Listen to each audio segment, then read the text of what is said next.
Thanks. Dipa এখনো রায়হানের বাহু ধরেই আটকে আছে। চারিপাশে কি হচ্ছে কোনো খেয়াল নেই দুজনের। রায়হান অপলক দীপার চোখের দিকে তাকিয়ে আছে। একটু দেখে হাঁটো, ব্যথা পাবে। দীপা রায়হানের চোখের দিকে চেয়ে করুণ স্বরে বলে, ব্যথা তো পাচ্ছি, প্রতিনিয়ত পাচ্ছি। এ বলে আমি তার কাছ থেকে সরে আসলাম। রায়হান ভাবতে লাগলো। কি বললো মেয়েটা? কি বোঝাতে চাইলো? আমি তো কিছু বুঝলাম না। রায়হান কিছুটা বিষণ্ণ মন নিয়ে বলে উঠল, না, মেয়েটা আমাকে পাগল করেই ছাড়বে। আমাকে বরং ওর কাছ থেকে দূরে থাকতে হবে। এরপর কেটে গেল এমন করে আরও 2 দিন, কিন্তু রায়হান দীপার সাথে তেমন একটা কথা বলছে না। দীপার ভিতরে সব ভেঙে চুরমার হয়ে যাচ্ছে। রায়হানকে তার বারবার বলতে ইচ্ছে করছে কেন সে তার সাথে কথা বলছে না। এর মাঝে আঁকি এসে দীপাকে বলল, জানিস দীপা, এইমাত্র আমি সাজিদ ভাইয়ের সাথে কথা বলে আসলাম। সাজিদ ভাই আর রায়হান ভাইয়া একসঙ্গে সেকেন্ড ফ্লোরে কফি খাচ্ছে। সাজিদ ভাই আমাকে কি বলেছে জানিস? দীপার বুকটা ধুক করে ওঠে। সাথে সাথে ও আঁকিকে জিজ্ঞেস করে, বল না আখি, প্লিজ বল যে কি বলেছেন উনি। আমার বিষয়ে কিছু বলেছে, প্লিজ বল না। আসলে বিষয়টা তোর জন্য খুশির সংবাদ বলতে পারিস। দীপা তার কণ্ঠে উৎফুল্লতা নিয়ে বলে, মানে কি বলতে চাচ্ছিস তুই, ক্লিয়ার করে বল। রায়হান ভাই পিকনিকের পরে ইউনিভার্সিটি থেকে ট্রান্সফার নিয়ে নেবে। উনি আর আমাদের এই ভার্সিটিতে পড়বেন না, চলে যাবে। তাই তোকে আর ওনার ইরিটেশন সহ্য করতে হবে না, কি বলিস? মুহূর্তের মধ্যেই দীপার উজ্জ্বল চেহারাটা কালো মেঘে ছেয়ে গেল। এই বুঝি বর্ষণ হবে। দীপা অঝরে কাঁদতে লাগলো। দীপা আখির কাছে এসে বলল, আখি, বিশ্বাস কর, ওই দিনের ঘটনার পর থেকে আমি তিলে তিলে মরছি। হ্যাঁ, আমি ভুল করেছি, আমার ভুল হয়েছে, কিন্তু আমি তো এগুলো জানতামই না। আমি ওনাকে থাপ্পড় মেরেছি জানিস, অনুশোচনার আগুনে আমি জ্বলে পড়ে ছারখার হচ্ছি। আমি ওনার কাছে ক্ষমা চাইবো, প্রয়োজন হলে আমি হাত জোর করে ক্ষমা চাইবো ওনার কাছে। জানিস আখি, আমি না ওনাকে ভালোবেসে ফেলেছি। হ্যাঁ, আমার আজ বলতে কোনো দ্বিধা নেই, আমি ওনাকে কোথাও যেতে দিব না, কোথাও না। আখি তো মুখে স্বস্তির রেখা ফুটে ওঠে। দীপার মুখে এই কথাগুলোর জন্যই হয়তো আখি অপেক্ষা করছিল। দীপা ওর ভুল বুঝতে পেরেছে। মনের অজান্তেই হেসে দিল আখি, আর উচ্ছ্বসিত কণ্ঠে বলে উঠল, যা দীপা, যা, রায়হান ভাইয়ের উপরেই আছে। তোকে তোর মনে না বলা কথাগুলো বলে দে। তাকে সরি বল গিয়ে। তোর ভালোবাসাকে আটকা দোস্ত। আমি আখিকে জড়িয়ে ধরে কেঁদে দিলাম। হ্যাঁ হ্যাঁ, আমি যাব, তার কাছে ক্ষমা চাইবো। আমি তাকে আজ বলে দিব যে আমি তাকে কতটা ভালোবাসি। তাকে আমি কোথাও যেতে দিব না, কোথাও না। এদিকে রূপা, মিলি, রেদওয়ান, দিলু সবাই কক্সবাজারের খুব মজা করছে। কিন্তু দেলুর জন্য রেদওয়ান আর রূপার ঠিকমতো একজন আরেকজনের কাছে কথা বলতে পারছে না। এই দেখে রূপা খুবই মজা পাচ্ছে, আর রেদওয়ানের মাথা পুরোই গরম। সব জায়গায় রূপার সাথে সাথে থাকে দিল। তুই ঠিকই বলছিস ভাইয়া, দাঁড়া, আজ সন্ধ্যায় একটা ব্যবস্থা করব। তুই কিছু চিন্তা করিস না, যা এইবার রিল্যাক্সে একটা ঘুম দে। এর মাঝে কলেজের কিছু ছেলেরা লুকিয়ে সাথে বিয়ারের ক্যান এনেছে, আর এই বিষয়টা রূপার চোখ এড়ালো না। রূপার বেশ ইচ্ছা যে সে বিয়ার খাবেই খাবে, আর তার জন্যই ছেলেদেরকে ও ব্ল্যাকমেল করতে হবে। আর সেটা কিভাবে তা ওর ভালো করেই জানা আছে। লেডি ডন বলে কথা। এই যে ভদ্র ছেলে তোরা, যদি আমাকে 2টা ক্যান না দাও তবে সোজা যে স্যারকে। এ কথা শুনে ছেলেরা ভয় পেয়ে গেল। না, স্যারদের কোনোভাবেই এই খবর জানানো যাবে না। এদের মাঝে একজন বলে উঠল, এই তো, that's like a good boy. দাও তো তাড়াতাড়ি দাও। আমি ক্যান দুটো নিয়ে ওদের শ্যাম্পেনাকে টিপ দিয়ে লে হালুয়া হয়ে গেলাম। রূপা চোখে সবকিছু ঝাপসা আর ডাবল দেখছে। কিছুক্ষণ পর রূপা নিজের রুমের পরিবর্তে রেদওয়ানের রুমে চলে গেল, আর মনের সুখে গান গাইতে লাগলো। আমি তো প্রেমে পড়িনি, প্রেম আমার ওপর পড়েছে। আহা, কি আনন্দ আকাশে বাতাসে।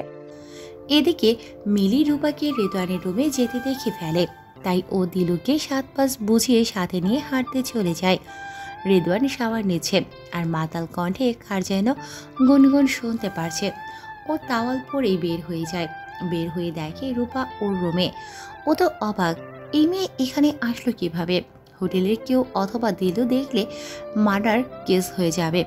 এর মাঝে রূপার রেদওয়ানকে দেখে নেশা নেশা কণ্ঠে বলল, hi handsome, wow, you are looking so hot, I love you. রূপাকে ওর রুমে দেখে হৃদয় হতভম্ব। এই মেয়ে এখানে কি করে? হয়তো ওর সাথে দেখা করতে এসেছে। রূপা আজ পুরো বিন্দাস মোড়ে আছে, নেশায় পুরো পেয়েছে আজ ওকে। ও রেদওয়ানের কাছে গিয়ে নেশারত কণ্ঠে বলে, কিভাবে মানে? ঝিলিমিলিতে বললো যে তুমি আমাকে খুঁজছো? চান, তোমাকে না হেব্বি ঝাক্কাস লাগছে। রূপার মুখে জান শব্দটা শুনে রেদওয়ান 420 বোল্টের শক খেয়েছে। রূপা এবার রেদওয়ানকে পা থেকে মাথা পর্যন্ত ঘুরে ঘুরে দেখছে। এরপর রেদওয়ানের গলায় 2 হাত ঝুলিয়ে দিয়ে বলে, শোনো না, তোমাকে দেখে না নাটকের একটা ডায়লগ মনে পড়ছে, বলি? এই চোখ বন্ধ, কেউ নজর দিবি না, এই চিকনা আমার। আসো না, তোমাকে একটা চুমু দিই। রেদওয়ান বেচারার রূপার এই রূপ দেখে মুচড়া যাওয়ার উপক্রম। রূপা একটু কাছে আসতেই ও বিয়ারের গন্ধ পেল। ওর আর কিছু বোঝার বাকি রইল না। গাড়িতে? আরে বাবা, তোমাকে তো বিলির গাড়িতে পেয়েছি, তাই না?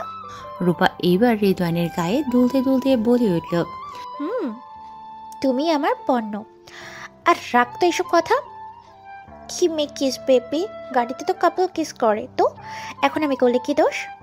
এই বলে রেদওয়ানকে কিছু বলার সুযোগ না দিয়ে রেদওয়ানের ঠোঁটে নিজের ঠোঁট মিলিয়ে নিল।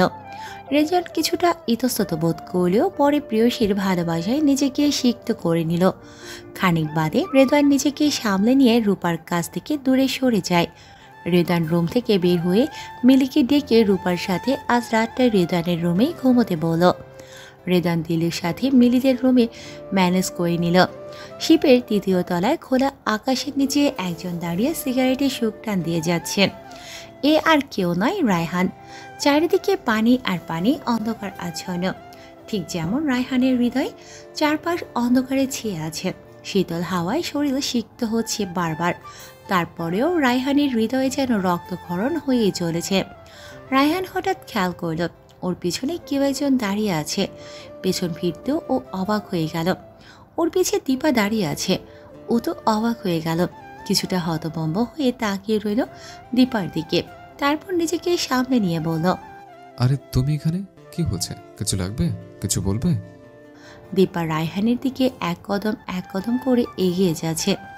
দীপা এক কদম এগিয়ে যাচ্ছে, রায়হান এক কদম পিছিয়ে যাওয়ার পর দীপা আরও এক কদম সামনে আগালো আর ঝাঁঝালো স্বরে বলে উঠল, পালাচ্ছেন কেন? এতদিন তো ঠিকই বিড়াল ছানার মতো আমার পিছে পিছে ঘুরে বেড়াতেন, এখন পালাচ্ছেন কেন শুনি? সরি ও সমস্ত ভুলগুলোর জন্য, যা আমি না বুঝে করেছি। আমাকে প্লিজ ক্ষমা করে দিন। সেদিনের ব্যবহারের জন্য আমি লজ্জিত। আমি তো জানতাম না যে ওরা এত খারাপ ছেলে পেলে, আমি না বুঝে। রায়হান দীপাকে কান্না করতে দেখে চুপ থাকতে পারল না, তাই দীপাকে ওর কথা শেষ হওয়ার আগেই বলল, it's okay. No, it's not okay at all. আজকে আমাকে থামাবেন না, আজ আমাকে বলতে দিন। দীপার নেতা রায়হানের একদম কাছে দাঁড়িয়ে, যার কাছে গেলে ভয়ে চুপসে যেত সেই কিনা তার এত কাছে। রায়হানের তো বিশ্বাসই হচ্ছে না, কেমন যেন। হঠাৎ দীপার নেতার কথায় ওর চিন্তার ঘোর কাটল।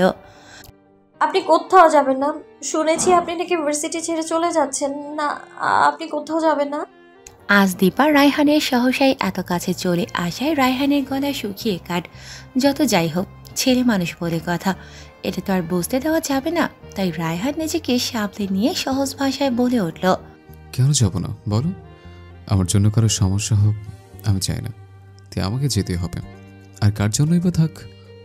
কথাটা শেষ হওয়ার আগেই দীপা রায়হানের ঠোঁটে ঠোঁট মিলিয়ে দিয়ে সাথে সাথে মাথা নিচু করে রায়হানের শার্টের কলার খামছে ধরে পড়ে, আমার জন্য? হ্যাঁ, আমার জন্য। I love you mister Chowdhury, I am in love with you. আর আমি এটাও জানি যে আপনিও আমায় ভালোবাসেন, শুধু বুঝতে আমার একটু দেরি হয়েছে। রায়হান মূর্তির মতন কিছুক্ষণ দাঁড়িয়ে রইল। আজ যেন সে নিজের মাঝে নেই। জল তরঙ্গে যেন ঢেউয়েরা আজব এক খেলায় মেতে উঠেছে। ঢেউয়ের আয়োজন আজ মনের সমস্ত ক্লান্তি দূর করে দিচ্ছে। কি হলো এটা রায়হান আর দীপা কেউই জানে না। তবে যা হচ্ছে হোক না, তাতে মন্দ কি? রায়হান দীপার দিকে তাকিয়ে মৃদু স্বরে বলে উঠল, জান, এটা কি ছিল? সত্যি কি তুমি আমার সামনে, নাকি আমি কোনো স্বপ্ন দেখছি? আমি কেঁদেই যাচ্ছি। সেদিনের পরে একটা রাতও আমি ঘুমোতে পারিনি। বিশ্বাস করুন, আমি আপনাকে রিপিট, আপনি আমায় ক্ষমা করে দিন প্লিজ। অমনি উনি আমার সামনে হাঁটু গেড়ে বসে আমার কোমর জড়িয়ে ধরে বাচ্চাদের মতো কেঁদে দিলেন। এভাবেই কেটে গেল কিছু সময়। তারপর কিছুটা শান্ত হয়ে আমার হাঁটু পেতে দিলেন আর চোখের ইশারায় বসতে বলেন ওনার উরুতে। আমিও বসে পড়লাম। রায়হান দীপার চোখের দিকে তাকিয়ে আছে সিক্ত নয়নে। সামনে আসা চুলগুলো দীপার কানের পিছে গুঁজে দিল। ছাদে লাগানো ল্যাম্পের আলোতে দীপার ফেসটা স্পষ্ট দেখা যাচ্ছে। লজ্জায় লাল হয়ে আছে মুখটা। রায়হান দেখিয়ে যাচ্ছে তৃষ্ণা যেন মিটছে না। দীপার রায়হানের শার্ট খামছে ধরে রায়হানের উড়োতে মাথা নিচু করে বসে আছে। রায়হানের সকল জড়তার অবসান ঘটিয়ে দিয়ে বলে, জানো দীপান্বিতা, আমি তো মরে গিয়েছিলাম, আজ আবার নতুন জীবন পেলাম। আমি তোমার সাথে একটুও রাগ করিনি। তোমাকে দেখলে নিজেকে তোমার সাথে কথা বলা থেকে বিরত রাখতে পারবো না, তাই আমি ভেবেছিলাম। দীপা রায়হানের ঠোঁটে আঙুল দিয়ে থামিয়ে দিয়ে, আর একটা কথাও না, আমায় জড়িয়ে ধরুন বলছি। চেয়ে আছেন কেন অমন করে? রায়হান ঝাপটি মেরে দীপাকে জড়িয়ে ধরল। এত শক্ত করে ধরেছে দীপাকে যেন ছেড়ে দিলে কেউ দীপাকে ওর কাছ থেকে কেড়ে নিয়ে যাবে। এ যেন এক মধুর মিলন। এইটুকুই যেন পৃথিবীর শ্রেষ্ঠ পাওয়াগুলোর একটি। কেটে গেল আরও কিছু সময়। রায়হান এবার দীপার মুখের দিকে তাকিয়ে আছে আর চোখে। এইভাবে তাকিয়ে থাকতে দেখে দীপা বলে, কি দেখছেন ওইভাবে? দেখছি আমার ভীতু চড়ুই পাখিটা কতটা সাহসী হয়ে গেছে। রায়হানের মুখে চড়ুই পাখি কথাটা শুনে দীপা ভাবছে কোথায় যেন কথাটা শুনেছে। আচ্ছা, এখন দীপার মনে পড়েছে এটা তো ওই ফোন গুন্ডাটা ওকে ডাকতো। তাহলে রায়হান কি সেই? কি হলো, চড়ুই পাখিটা আমার কি ভাবছে? এই রে, খেয়ে গেলাম ধরা। এবার তো ম্যাডাম বুঝে গেছে পুরোপুরি। দীপা এবার রায়হানের বুকে কিল খুশি দিতে লাগলো। রায়হান ফারহান এই ছিল আপনার মনে? আমাকে কত ভয় দেখিয়েছেন আপনি, ছাড়বো না আমি আপনাকে। রায়হান দীপার হাত দুটো শক্ত করে ওর বুকে ধরে বলে, আমি তো চাই তুমি আমাকে না ছাড়ো জান। আমি বা কি করতাম তখন বলো? তুমি তো আমাকে দেখে শুধু ভয় পালাতে, দূরে দূরে থাকতে। তাই তোমার কাছে পাওয়ার একটা ভিন্ন উপায় ছিল। তোমার সাথে কথা বলে আমার অশান্ত মনকে শান্ত করার ছোট একটা পন্থা ছিল। আমাকে ছেড়ে কখনো কোথাও যাবে না, কথা দাও। আমি তোমাকে ছাড়া থাকতে পারবো না। আমি মন্ত্রমুগ্ধের মতো চেয়ে আছি তার মুখ পানে। মানুষটা আমায় কতটা ভালোবাসে। আমি কথা দিলাম কোথাও যাব না আমি আপনাকে ছেড়ে। আজ আপনাকেও একটা কথা দিতে হবে আমায়।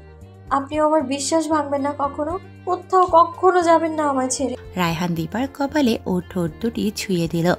তারপর দীপাকে বুকে শক্ত করে জড়িয়ে ধরে। দীপার আঙুল ওর আঙুল ঢুকিয়ে ওর হাতে চুমু দিয়ে বলল, কথা দিলাম জান, কথা দিলাম। তারপর আমি আবার আমার প্রেয়সীকে পরম যত্নে আমার বাহুডোরে আবদ্ধ করে নিলাম। I love you Dipanwita, I love you so much. সকাল 10টা বাজে। রেদওয়ান মিলি আর রূপাকে ডেকে তোলার জন্য ওদের রুমে গেল। মিলি দিলুর সাথে দাঁড়িয়ে কথা বলছে।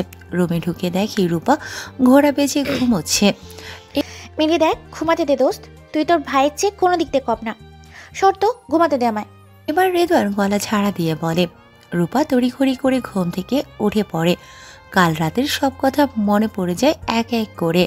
রূপার লজ্জায় মাথা নিচু করে ফেলে আর আমতা আমতা গলায় বলে, গতকাল রাতের জন্য আই এম সো সরি। আমি বুঝতে পারিনি ওরা আমাকে 2টা ক্যান দিয়েছিল বিয়ারের, আর আমি না সাথে সাথে ঢকঢক করে খেয়ে ফেলেছিলাম।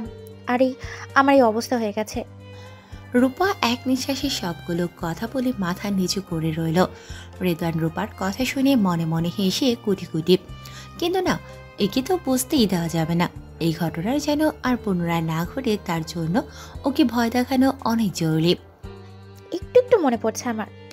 এসব শোনার পর রূপা বেচারি কান্নায় অস্থির। ছি, কি লজ্জা। রেদওয়ান ভাবলো যে না, অনেক হয়েছে, এবার শিক্ষা যা হওয়ার হয়েছে, আর কাঁদানো যাবে না ম্যাডামকে। রেদওয়ান এবার কিছুটা নরম গলায় বলে। রূপা বাধ্য মেয়ের মতো মাথা নাড়িয়ে সায় দিল। আর কখনো করবো না, প্রমিস। তারপর রেদওয়ান রূপাকে নিজের সাথে জড়িয়ে নিল আর ওকে শাওয়ার নিতে বলে রুম থেকে বের হয়ে আসলো। ওদিকে রায়হান দীপার রুমে ডোর নক করার সাথে সাথে আখি দরজা খুলে রায়হানকে রুমে ঢুকতে বলে আখি বের হয়ে গেল। রায়হান ভাবল ম্যাডামের সাথে একটু মজা করা যাক। অনেক জ্বালিয়েছিস বাকি, এবার উড়ল দিয়ে যাবি কোথায়? আমি আসতে করে দীপান্বিতাকে ওর ব্ল্যাঙ্কেটের উপর দিয়ে জড়িয়ে ধরলাম। আরে আখি ছাড় তো, ঘুমোতে দে, ডিস্টার্ব করিস না তো। তোর ওজন এত বাড়লো কি করে? খাওয়া দাওয়া একটু কমা বুঝলি? এমনি গতকাল রাতে ঘুমোতে পারিনি, চৌধুরী সাহেবকে বোঝাতে বোঝাতে আমার জীবনটাই শেষ। এই শর্ত, যেই আমি কম্বল উঠালাম দেখলাম এ তো আখি নয়, এ তো উনি আমায় জড়িয়ে ধরে আছেন। সর্বনাশ, লোকটার তো একটুও শরম নেই দেখছি। এই, আপনি এখানে কি করছেন? ছাড়ুন, কেউ এসে পড়বে, দেখে গেলে কি ভাববে তখন? দীপা উর্মুখ লজ্জায় 2 হাত দিয়ে ঢেকে রেখেছে আর আঙুলের ফাঁক দিয়ে রায়হানকে দেখছে। রায়হানও বা কম কিসে, দীপার হাত দুটো দূর থেকে জোর করে সরিয়ে দিয়ে ও বলে উঠল, কি আর ভাববে বলুন ম্যাডাম? ভাববে কপত কপতে জোরে রোমান্স করছে। আমিও বলবো আমি আমার বউয়ের সাথে রোমান্স করছি, তাতে কার কি? দীপা ড্যাব ড্যাব করে রায়হানের দিকে চেয়ে আছে। কি সুন্দর দেখতে, যাকে বলে পারফেক্ট সুদর্শন পুরুষ। প্রশস্ত ভ্রুযুগল যেন কোনো চিত্রশিল্পী তার নিজ হস্ত দিয়ে নিপুণভাবে এঁকে দিয়েছেন। দীপা 2 ঠোঁট চেপে হাসল।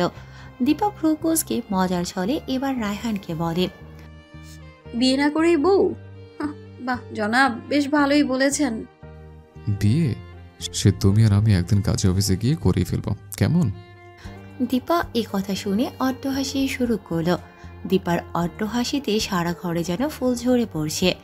রায়হান চেয়ে আছে অবলক তার মন পাখিটার দিকে। কি অবয়ব সুন্দর হাসি, মুক্ত ঝরানো হাসি। এই হাসি তো রায়হান আগে কখনোই দেখেনি। এ যেন এক ভুবন ভোলানো হাসি। এই সময় নিজেকে সামনে রাখা কি সম্ভব? রায়হান সহসাই দীপার আর একটু কাছে এসে দীপাকে আলিঙ্গন করে ও ঠোঁটে ঠোঁট ছুঁয়ে দিল।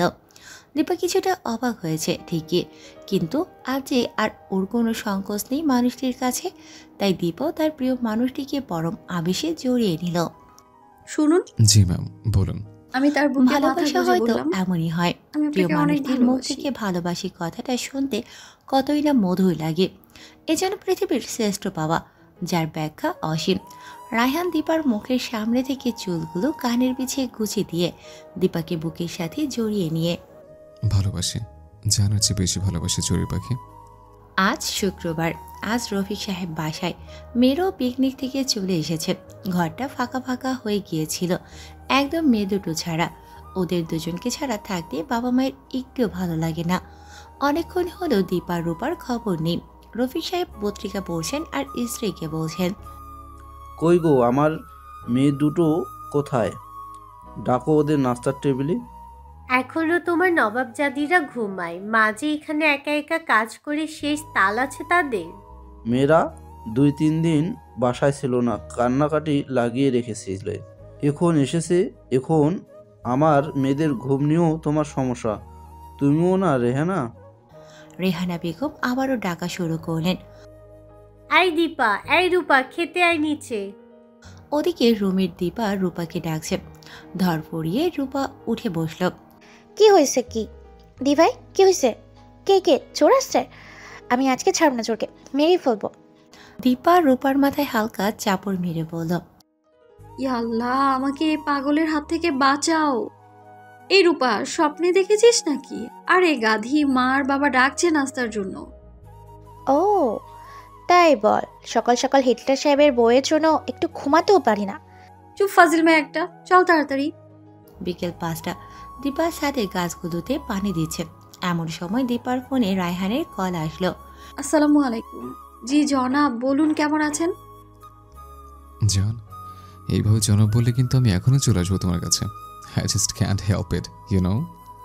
একরাশ মুক্ত ছড়ানো হাসি দিয়ে দীপাও বলে উঠল, কন্ট্রোল করুন জনাব, এই তো কয়েকটা বছর, তারপর না হয়। কয়েকটি বছর মানে? আমি পারবো না। আমি পারি তো কালে বিয়ে করে ফেলে আপনাকে ম্যাম। দীপা রায়হানের কথা শুনে লজ্জায় লাল হয়ে যাচ্ছে। লোকটার একটু লজ্জা নেই। দীপা ওড়না দিয়ে নিজের মুখ লুকিয়ে, ইস আপনিও না, একদম বেশরম। এমন সময় রূপা পেছন থেকে এসে পড়ায় দীপা ফোন কান থেকে সরিয়ে হাতে রাখল। দি ভাই, তোকে মা নিচে ডাকছে, ফুপু এসেছে। আমার কি মনে হয় জানিস দি ভাই, এইবার তোকে ফুপু তার ছেলের বউ করে তবে নিঃশ্বাস নেবে। কি যে বলিস না, তুই যা, আমি আসছি। আচ্ছা তাড়াতাড়ি আয়। ফোনের ভেতর থেকে রায়হান এই কথা শুনে রেগে মেগে ফায়ার। ফোনে কথা না হলে তো ও এই কথা জানতেই পারতো না। রায়হান পারে তো এখনই চলে আসে দীপার পাশে। দীপা ভয়ে ভয়ে ফোনটা কানে ধরে বলে। হ্যাঁ হ্যাঁ, হ্যালো। রায়হান রাগে রিক করতে করতে বলে, কি শুনলাম এগুলো আমি? তোমার ফুপুর ছেলের সাথে তোমার বিয়ে ঠিক করবে সবাই, মানে কি এসবের? দীপা বেচারি পুরাই ফেসে গেল। রায়হানকে শান্ত করার উদ্দেশ্যে বলল, আরে না, আমার কাজিন আর আমরা কেউই এই বিয়েতে রাজি না।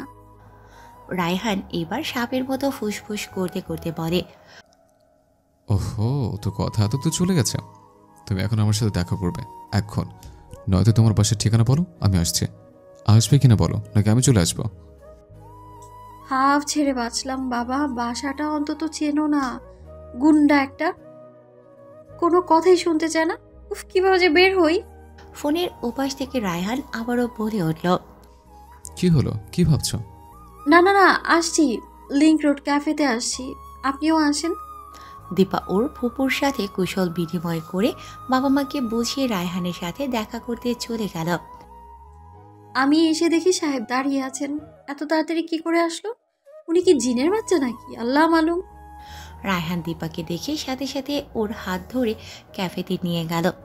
কফি, পেস্ট্রিজ সহ আরও নানান রকম খাবার দিয়ে শুধু মাত্র একটি টেবিল সাজালো।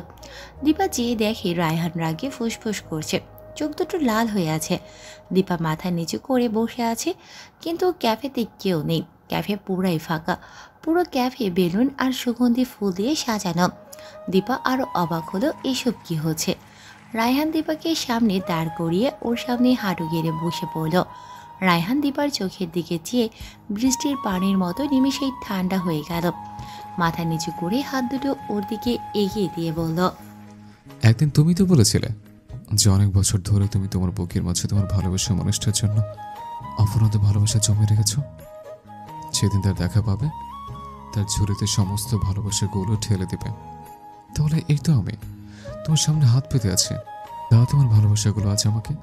কি দেবে না? ওনার এমন কথায় আমি হতভম্ব, আমি ভাষাহীন আজ। দুই চোখ বেয়ে সুখের জলধারা প্রবাহমান। পরপরই উনি উঠে দাঁড়ালেন। আমি তাকে জড়িয়ে ধরে অঝরে কেঁদেই চলেছি। সেদিন তাহলে উনি আমার আর আখির সব কথাই শুনেছেন। হ্যাঁ, রায়হান, আমার মনের সমস্ত ভালোবাসা আপনার জন্য। এই মনে আর কারো স্থান নেই, আর কারো না। I love you. অমনি রায়হান দীপাকে জড়িয়ে ধরে, ওর চোখের পানি মুছে দিয়ে বলে, এই পাগলি, কাঁদছো কেন? আমি তোমাকে অনেক ভালোবাসি। I love you unconditionally. আমি আমার ভালোবাসা নিয়ে কোনো প্রকার কোনো রিস্ক নিতে চাই না। আমি তোমাকে বিয়ে করব, আর আগামী শুক্রবারে। তা না হলে আমাদের মাঝে কেউ চলে আসবে, আর তাকে আমি জানে মেরে ফেলবো। এখন তুমি বলো। মানে বাসায় কেউ মানবে না? রাগে রায়হানের কপালের রগ সটান, তাও নিজেকে সামলে বলে ওঠে, বাসায় কাউকে জানাবো না আপাতত। তুমি তোমার মতো পড়বে, আমি আমার মতো। সময় হলে জানাবো সবাইকে। আখের সাজে জানবে শুধু। তারপর দেখি কোন ফুফু আমার বউকে তার ছেলের বউ বানায়। আপনিও না একটা পাগল। আপনার সাথে সাথে আমারও মন চাইছে এই বিয়ের নামের বোকামিটা করি। কি বলেন, করব? দীপা রায়হানের দিকে অসহায়ের মতো তাকিয়ে রয়েছে। আচ্ছা, কি চলছে এই মেয়েটার মনে? এই মেয়ের মনে কিছু থাকবে না রায়হান চৌধুরী ছাড়া। দীপা রায়হানকে কিছুটা অবাক করে দিয়ে ওর আঙুলে নিজের আঙুল ডুবিয়ে দিয়ে বলে ওঠে, আমি আপনাকে অনেক বিশ্বাস করি রায়হান, আর আমি জানি আপনি আমার এই বিশ্বাস ভাঙবেন না কোনোদিন। রায়হান দীপাকে বুকে জড়িয়ে নিল আর আশ্বস্ত করলো বারবার। দীপা রায়হানের বুকেই এখনো। দীপাকে আস্তে পিস্টে জড়িয়ে ধরে রায়হান মনের আনন্দে গাইতে লাগে। রায়হান দীপার কপালে চুমু এঁকে দিল। তারপর দীপাকে কিছু স্ন্যাক্স খাইয়ে দিয়ে সেই ঝালমুড়িওয়ালা দোকানের সামনে নামিয়ে দিল। দীপাদের বাড়িতে আজ ছোটখাটো একটা ঝামেলা হয়ে গেছে বললেই চলে। রেহানা বেগম দীপার ফুপুকে আজ সাফ করে না করে দিয়েছে দিলু আর দীপার বিয়ের ব্যাপারে। লাইলা বেগমও মন ছোট করে দুটো কথা শুনে চলে গেছেন।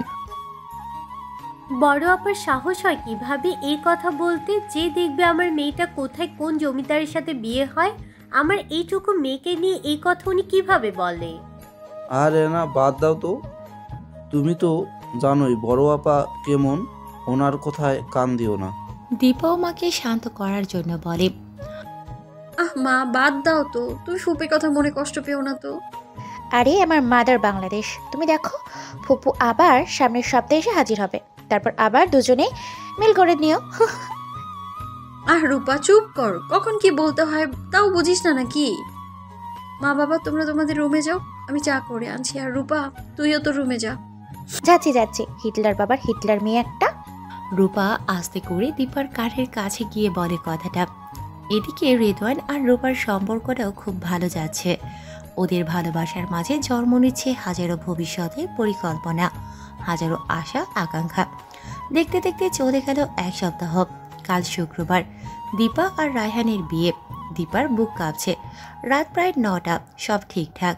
রাতে ডিনারের টেবিলে চৌধুরী ভিলায় সবাই বসে খাবার খাচ্ছে। তোমাদের সবার সাথে আমার ইম্পর্টেন্ট কথা আছে। ভেবেছিলাম সামনের সপ্তাহে আমার হাসপাতালের উদ্বোধনী অনুষ্ঠানটা করব, কিন্তু আমি থাকতে পারবো না তখন। তাই ম্যানেজার সাহেব কালি করতে বললেন। এটি আমার সারা জীবনের স্বপ্ন, তা তো তোমরা জানোই। তাই রায়হান, রেদওয়ান আর ঘরের সবাই কাল রেডি থাকবে বিকালে। দ্যাটস গ্রেট বাবা, তোমার স্বপ্ন পূরণ হবে আর সেখানে আমরা থাকবো না, এটা কি হয়? ওপাশ থেকে রেদওয়ানও বলে, কাল রায়হানের বিয়ে, কোনোভাবেই সেটা ক্যান্সেল করতে চায় না সে, কিন্তু সব কিছু যে ম্যানেজ করে নেবে তাতে সন্দেহ নেই তার বিন্দু মাত্র। সকাল 10টা, দীপার ফোন বেজে ওঠে আর রায়হান দীপাকে কল করে বলে বিকেলে ওর একটা ইম্পর্টেন্ট কাজ আছে। কাজ সেরেই রায়হান কাজে অফিসে চলে আসবে। রায়হান ঠিকই সময় মতোই পৌঁছে যাবে। আজ দীপার সারাদিন শুধু গলা শুকিয়ে আসছে, বাসায় না জানিয়ে, তাও আবার বিয়ে। আখির কাছে সাজিদকে দিয়ে বিয়ের শাড়ি গহনা সব পাঠিয়ে দেওয়া হয়েছে। বিকেল 4টা, দীপা আখি দুজনেই এক পার্লারে আছে। আখি, এই অ্যাংরি বার্ডটাকে এত কিছু কে পাঠাতে বলেছে? আর এর মাথায় যে কে এই বিয়ের লুকিয়ে বিয়ের আইডিয়াটা দিল রে? উফ, সেই দিনও ওই কথাগুলো না শুনলে এমনটা হতোই না, জানিস? অ্যাংরি বার্ড কোথাকার। হ্যাংরি বাট, তবে যাই বল, আমি তোর জন্য অনেক হ্যাপি। রায়ন ভাই আর তুই অনেক অনেক সুখী হ জীবনে। আর হ্যাঁ, তোর অ্যাংরি বার্ড বলেছে তার বইয়ের পিক সবার আগে তার ফোনেই সেন্ড করতে। দীপা গাল ফুলিয়ে বলে, না, সেন্ড করবই না। সে নিজে এসেই দেখবে, এটা তার শাস্তি। আজকের দিনেও একা একা সব করতে হচ্ছে। আজকেই তার কাজ আছে। আর সাজিদ ভাইয়া, সেও তার বন্ধুর মতো বিজি ম্যান। চিন্তা করিস না, ঠিক সময় মতো চলে আসবে ওরা।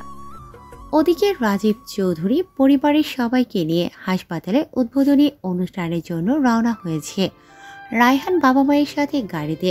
আজ রায়হান অনেক খুশি। একদিকে সে তার প্রিয়সীকে আজ নিজের করে পাবে, অন্যদিকে আজ বাবার হসপিটালের ওপেনিংও হয়ে যাচ্ছে। আজ রায়হান নিজে গাড়ি ড্রাইভ করছে আর একটু পরপর ঘড়ির দিকে তাকাচ্ছে। অন্য গাড়িতে মিলি, রেদওয়ান আর দাদি যাচ্ছে। কিরে বাবা, বারবার ঘড়ি দেখছিস, কোথাও যাবি? হ্যাঁ মা, সামনে পরীক্ষা। আমার আবার আজ গ্রুপ স্টাডি আছে। মা, কিভাবে বোঝাই তোমাকে? তোমার ছেলের বউটা আছে, তোমার ছেলের জন্য বসে যে অপেক্ষায় আছে। আজ আমাকে মেরে ফেলবে ম্যাডাম আমার। আর একটু অপেক্ষা করো চুরি পাখি, আমি আসছি। আজ তোমাকে আমার বাবার পরিচয় জানাবো। ইনফ্যাক্ট তোমাকে তোমার শ্বশুর সাহেবের কাছে ইন্টার্নশিপ করাবো। আমি আসছি জান, আমি আসছি। কিছুক্ষণ পর দীপার ফোনে রায়হানের কল। দীপা কপাল কুঁচকে মুখ ফুলিয়ে রায়হানকে বলে, এই কল করার সময় হলো? আমি কখন থেকে বসে আছি বসে যে। আমি আমার বুকের বাঁ পাশে হাত রেখে বললাম, ইস আমার লক্ষ্মী বউটা আমাকে আর আধা ঘন্টা সময় দাও, আমি আসছি। আর তোমার পিকটা কই, তাড়াতাড়ি পাঠাও না। দীপা একই রকম জেদ করেই বলে, জি না, আমাকে এসেই দেখতে হবে, এটা শাস্তি আপনার, তাড়াতাড়ি আসুন না। এত বড় সাজা? আচ্ছা, এসে দেখবো আমার বউটাকে। আর শোনো, আমার কাজ আরেকটু বাকি আছে। সাজিদ আমার সাথে আসবে। আমি হয়তো আর ফোন রিসিভ করতে পারবো না আধা ঘন্টার মতো। তুমি টেনশন করো না, কেমন চান পাখি? আমি মন ছোট করে বললাম, আচ্ছা ঠিক আছে। দীপার অনেক খুশি লাগছে, আবার ভয়ও লাগছে। মনের কোথায় যেন ভারী ভারীও লাগছে। কিন্তু দীপা আজ কোনো অশান্তিকে পাত্তা দিতে চায় না। আজ ওর খুশির দিন, ব্যাস। তারপরও কেন মনটা যে কু ডেকে উঠছে বারবার। আখি আর দীপা অপেক্ষা করছে। দেখতে দেখতে সন্ধ্যা 7টা। রায়হানের ফোনের অপেক্ষা করতে করতে দীপা কান্নায় ভেঙে পড়ছে, কিন্তু আখিকে বসতে দিচ্ছে না। আকি তুই বাসায় যা, আমি ওনার জন্য ওয়েট করবো যতক্ষণ পর্যন্ত উনি না আসবেন, ততক্ষণ পর্যন্ত তুই যা। কি বলিস? আমি তোকে এখানে এভাবে একা রেখে চলে যাব? দীপা চোখে মুখে একরাশ কষ্ট নিয়ে বলে, আমাকে কিছুক্ষণের জন্য একা থাকতে দে আকি, প্লিজ। না, এটা হয় না দোস্ত। রায়ন ভাই হয়তো কোনো সমস্যায় পড়ে গেছে। না চাইতো চোখের পানিগুলো যেন পড়েই চলেছে দীপার। অবাধ্য চোখের পানিগুলো তো আর কারো বাধা মানতে চায় না। রাত 8টা। এক পর্যায়ে দীপার পাগলামির কাছে হার মেনে আখিও চলে আসে। অনেকটা পথ আসার পর আখির মনে হলো, না, ওকে একা রেখে এসে ঠিক করিনি, ওকে সাথে নিয়েই যাব। রায়ন ভাই কাজটা ঠিক করলেন না আপনি। ফোনটাও অফ করে রেখেছেন, সাথে সাজিদ ভাইও। কিন্তু আমি দীপাকে কোথাও পেলাম না। দীপা কোথায়? মনের ভিতরে উথাল পাতাল করে দীপার। না না, এটা সম্ভব না। রায়হান তো এমন হতে পারে না, উনি আমায় অনেক ভালোবাসে। নাকি কোনো প্রতিশোধ নিল রায়হান দীপার থেকে? এমন অহরহ হয়। ছেলেরা নিজেদের জেদকে আঞ্জাম দেওয়ার জন্য অনেক মেয়েদের জীবন নিয়ে ছিনিমিনি খেলে। উনি আমার সাথে তাহলে প্রতিশোধ নিলেন? একটা থাপ্পড়ের প্রতিশোধ এভাবে না নিলেও পারতেন। না না, এটা মিথ্যা, আমি ভুল ভাবছি। কথা ছিল 7টার মধ্যে বাসায় ফিরে যাব, এখন প্রায় 10টা। আমি হাঁটতে হাঁটতে কোনো এক জনমানব শূন্য স্থানে চলে আসলাম। খুব ভয় হচ্ছে আমার। রায়হানকে শেষবারের মতো একটা কল দিলাম, ওর ফোনটা অফ। সাজিদ ভাইয়ার ফোনটা অফ। আখিকে একটা কল করি, এমন সময় কে যেন আমার পেছন থেকে বলে উঠলো, কি সুন্দরী, এত রাতে সেজে গুজে কোথায় যাচ্ছ? যাবে নাকি আমার সাথে? লোকটা আমার হাত ধরে ফেললো। আমি ভয়ে কুঁকড়ে উঠলাম। ছাড়ুন আমার হাত, ছাড়ুন বলছি। আমি আমার হাতের মোবাইল দিয়ে লোকটার মাথায় জোরে একটা বাড়ি দিয়ে দৌড়াতে থাকি। আমি দৌড়াতে দৌড়াতে কোথায় এসেছি আমি নিজেও জানি না। চারিদিকে অন্ধকার আর অন্ধকার, কিচ্ছু দেখা যাচ্ছে না। আমি ভয়ে ভয়ে এক পা করে আগাচ্ছি। এদিকে দীপার বাসায় সবাই দীপার চিন্তায় পাগল প্রায়। দীপার বাবা ওর সব বান্ধবীদের কল দিয়ে দীপার কোনো খোঁজ পাচ্ছে না। আখিকে সবার আগে কল দিয়েছে। আখিও বলল দীপা ওর সাথে নেই। এইটা বলা ছাড়া ওর উপায়ও ছিল না। দীপার মা বারবার মোর্চা যাচ্ছেন। দীপার খবর শুনে লায়লা বেগম আর দিলুও হাজির। কি রে, দীপার খোঁজ পেলি তোরা? আপা, আমার দীপা আমরা কোথাও খুঁজে পাচ্ছি না, ওর ফোনটা অফ। হঠাৎ দিলু বলে উঠল, মামা, আর বসে থাকা যাবে না, চলুন এক্ষুনি পুলিশ স্টেশন, মিসিং ডায়েরি করতে হবে। হ্যাঁ হ্যাঁ, তাই চল। কাঁদিস না রেহানা, আল্লাহ সব ঠিক করে দিবে। দিভাই, কোথায় তুই? কোথায় চলে গেছিস? ফিরে আয় প্লিজ দিভাই। আমি আর কোনোদিন তোর টাকা নিব না, তোর কোনো ড্রেস নিব না, কারাকারি করবো না, প্রমিস। প্লিজ আল্লাহ, আমার দিভাই যেখানে থাকুক না কেন, ওকে তুমি বাসায় সহি সালামত ফিরিয়ে দাও আমার কাছে দিভাই। ওদিকে দীপা দৌড়াতে দৌড়াতে অন্ধকার বাঁশঝাড়ের কাছে গিয়ে থামল। জল বেয়ে ঘাম ঝরছে। এর মাঝে দীপা কোনো একজনের উপস্থিতি টের পেল। এর মানে সেই লোকটি এখনো ওকে ফলো করছে। প্রচন্ড ভয়ে দীপার গলা শুকিয়ে গেছে। দীপার গা শিউরে উঠেছে। পিছনে ফিরতেই লোকটি দীপাকে ধাক্কা দিয়ে মাটিতে ফেলে দিল। দীপা চিৎকার দিতেই লোকটি ওর মুখ চেপে ধরল আর ওর সাথে জোড়াজোড়ি করতে শুরু করলো। ছাড়ুন আমায়, বাঁচাও, কেউ আছো, বাঁচাও। হা হা হা, তোমাকে কেউ বাঁচাতে আসবে না এখানে সুন্দরী, হা হা হা। দোহাই লাগে, ছাড়ুন আমায়। লোকটা এক পর্যায়ে আমার সাথে জোরাজোরি করতে থাকলে আমি আমার হাতের কাছে বড় একটা পাথর দেখতে পাই। সেটা দিয়ে আমি তার মাথায় সজোরে বাড়ি দিই। লোকটা অজ্ঞান হয়ে একপাশে পড়ে থাকে। কিছুক্ষণের জন্য আমিও নিস্তব্ধতায় হারিয়ে যাই। শুয়ে থাকি মাটিতে, যেন মাটির সাথে মিশে যাচ্ছি আমি। চোখ জোরে গুলিয়ে আসছে, চারিদিক অন্ধকার। হঠাৎ বুকের ভেতরটা ফেঁপে উঠছে। রায়হান, কোথায় আপনি রায়হান? এদিকে রাবিয়া বেগম বারবার মোচড়া যাচ্ছেন। দীপা, আমার দীপা কোথায়? তোরা আমার দীপাকে এনে দে। ওগো, আমার দীপাকে এনে দাও। রেহানা, চিন্তা করো না, পুলিশ ওকে খোঁজার জন্য বের হয়েছে। ভোর 6টা।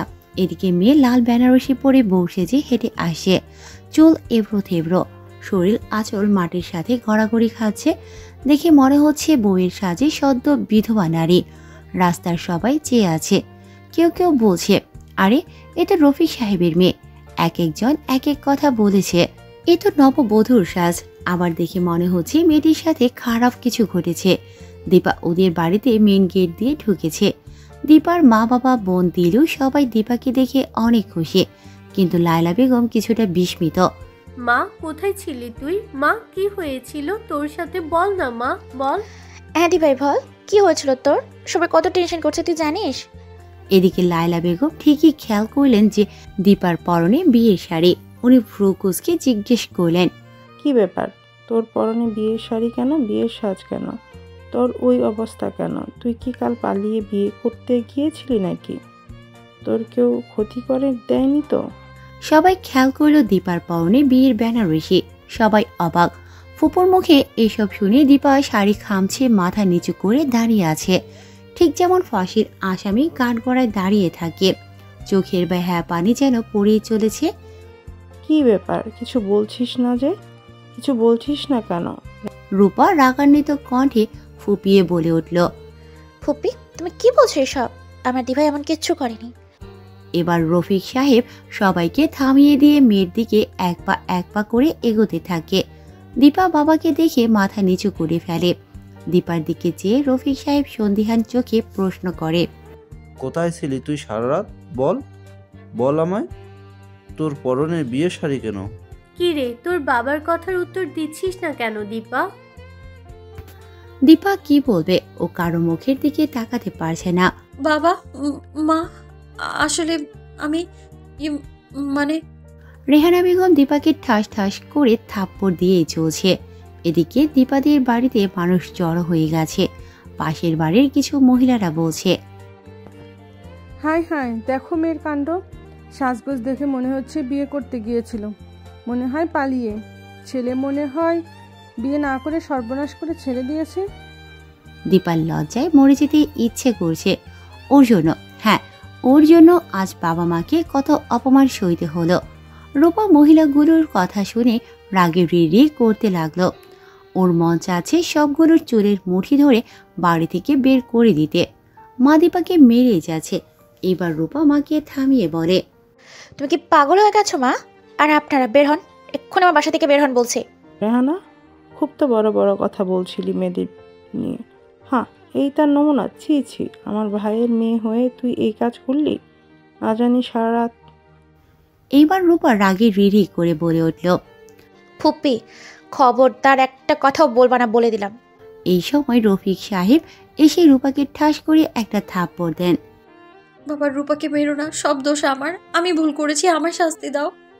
তুই আমার কলিজার টুকরা হয়ে আমার কলিজায় কিভাবে ছুরি মারলি? তুই রফিক সাহেব এই কথা বলেই মাটিতে লুটিয়ে পড়লেন। রফিক সাহেবকে দ্রুত হসপিটালে নিয়ে যাওয়া হলো। সেই ঘটনার অনেকগুলো বছর পার হয়ে গেছে। পাল্টে গেছে দিন, পাল্টে গেছে পরিবেশ ও কিছু মানুষ। এখন দীপা ও ওর পরিবার নিজেদের বাড়ি ভাড়া দিয়ে উত্তরায় ফ্ল্যাট ভাড়া করে থাকেন। দীপার একটা প্রাইভেট হাসপাতালে কর্মরত আছে। রূপার লেখাপড়াও প্রায় শেষের দিকে। রূপার আর রেদওয়ানের ভালোবাসা আজও চির অটুট। রূপা ওদের পরিবারের এই ঘটনাগুলো শেয়ার করেনি রেদওয়ানের সাথে। হঠাৎ রূপার ফোনে কল আসলো। আসসালামু আলাইকুম। রূপা মুখের কোণে এক চিলতে হাসি নিয়ে বলে, জি বলুন স্যার। আপনিও না, আপনি এখন আমাকে এই নামেই ডাকবেন? আপনার পিচ্চি লেডি ডন এখন পিচ্চি নেই, কিছুদিন পর সে ইংলিশ লেকচারার হয়ে যাবে, বুঝেছেন জনাব? 4টে কম হয়ে গেল না? আচ্ছা বলুন আপনি কি করছেন? রেদওয়ান কম্পিউটারে কাজ করছে আর রূপার সাথে কথা বলছে। বাবা নেই, ভাইও নেই, তাই তার আর অন্য কোনো কোম্পানিতে কাজ করা হলো না। নিজেদের হাসপাতালের অ্যাকাউন্টসটা ওকেই দেখতে হয়। আচ্ছা, আপনার বড় ভাইয়া আপনাদের থেকে এত দূরে থাকে কেন? রেদওয়ান কি বলবে রূপাকে বুঝতে পারছে না। এখন এসব বলার সঠিক সময় কিনা তাও জানে না। রেদওয়ান কিছুটা স্বাভাবিকভাবেই বলল, থ্যাঙ্কস রেদওয়ান, আসলে আমার দিভাই এমন, জানো, সবাইকে আপন করে নেয়, তাই কষ্টটাও বেশি পায়। রূপা চোখের কোণের পানিটা মুছে নিয়ে সাথে সাথে কথা ঘুরিয়ে নিয়ে বলল, না না কিছু না, দিভাই ডাকছে, আমি এখন ডাকছি। আর দিভাই যেন বুঝতে না পারে তোমার আর আমার কথা, ও শুধু জানে তোমার বোন আমার বেস্ট ফ্রেন্ড। দীপার ডাক শুনে রূপা বারান্দায় গেল। গিয়ে দেখে দীপা বৃক্ষ বিলাস করছে। ওদের রুমের বারান্দায় দীপা অনেক রকমের গাছ লাগিয়েছে। বারান্দায় দাঁড়িয়ে দীপা কিছু পুরনো স্মৃতির পাতা উল্টোতে ওর চোখে নোনা জল ওকে ঘিরে ধরে। ইস, এই অতীত নামের বিষাক্ত স্মৃতি যদি দীপার জীবনে না থাকতো তবে কতই না ভালো হতো। রূপার বুঝতে আর বাকি রইল না যে দীপার মন খারাপ। এই নে তোর চা দিভাই। কি রে নে দিভাই, এই দিভাই তুই আবার কাঁদছিস? আমি দিভাইয়ের চোখ মুছে দিয়ে বললাম, না কাঁদছি না, শুধু নিজের করা অন্যায়ের জন্য অনুশোচনা হচ্ছে। মাকে একা করে দেওয়ার অনুশোচনায় ভুগছি। জানিস, এই কয়েকটা বছর একদিনের জন্য নিজেকে মাফ করতে পারিনি, আর পারবও না। আমি আমার বাবার মৃত্যুর জন্য দায়ী। আমি আমি আমি ফুপি ঠিক বলেছে, আমি একটা খুনি অপয়া। আমি রূপা এবার কিছুটা কষ্ট আর জেদ নিয়েই বলে বসে, না দিভাই, তুই দায়ী নোস, তুই খুনি নোস। আর তুই যদি বাবার মৃত্যুর জন্য নিজেকে দায়ী মনে করিস তাহলে ওই লোকটাও আমাদের বাবার মৃত্যুর জন্য দায়ী। প্লিজ একবার বল কেশে, আমি নিজে তাকে খুঁজে বের করে তোর সামনে হাজির করব। এতগুলো বছর হয়ে গেছে, তুই তোর নামটা পর্যন্ত উচ্চারণ করিস না। কেন দিভাই, কেন? দীপা একটা দীর্ঘ নিঃশ্বাস নিয়ে রূপার দিকে তাকিয়ে নরম স্বরে বলল, আসলে রূপার দোষ তো আর তার নয়, দোষটা আমার ছিল। আমি তাকে বিশ্বাস করে ঘর থেকে বের হয়েছিলাম, তার হাতটা ধরেছিলাম। আমি অনেক মিথ্যে স্বপ্ন দেখে ফেলেছিলাম, বাবাকে ঠকিয়েছি, মাকে ঠকিয়েছি, তাই হয়তো নিজেই ঠকে গিয়েছি। কিন্তু জানিস, এখন আর আমার আফসোস হয় না ওই ব্যাপারটার জন্য। হয়তো এটাই বিধাতার ইচ্ছা ছিল, সে যেখানেই থাকুক ভালো থাকুক। আচ্ছা শোন, আগামীকাল আমার নাইট শিফটে ডিউটি আছে হসপিটালে। তুই মাকে দেখে রাখিস আর মায়ের সাথেই শুবি, কেমন? আচ্ছা ঠিক আছে, তুই কোনো চিন্তা করিস না, তুই মন দিয়ে তোর কাজ করে যা।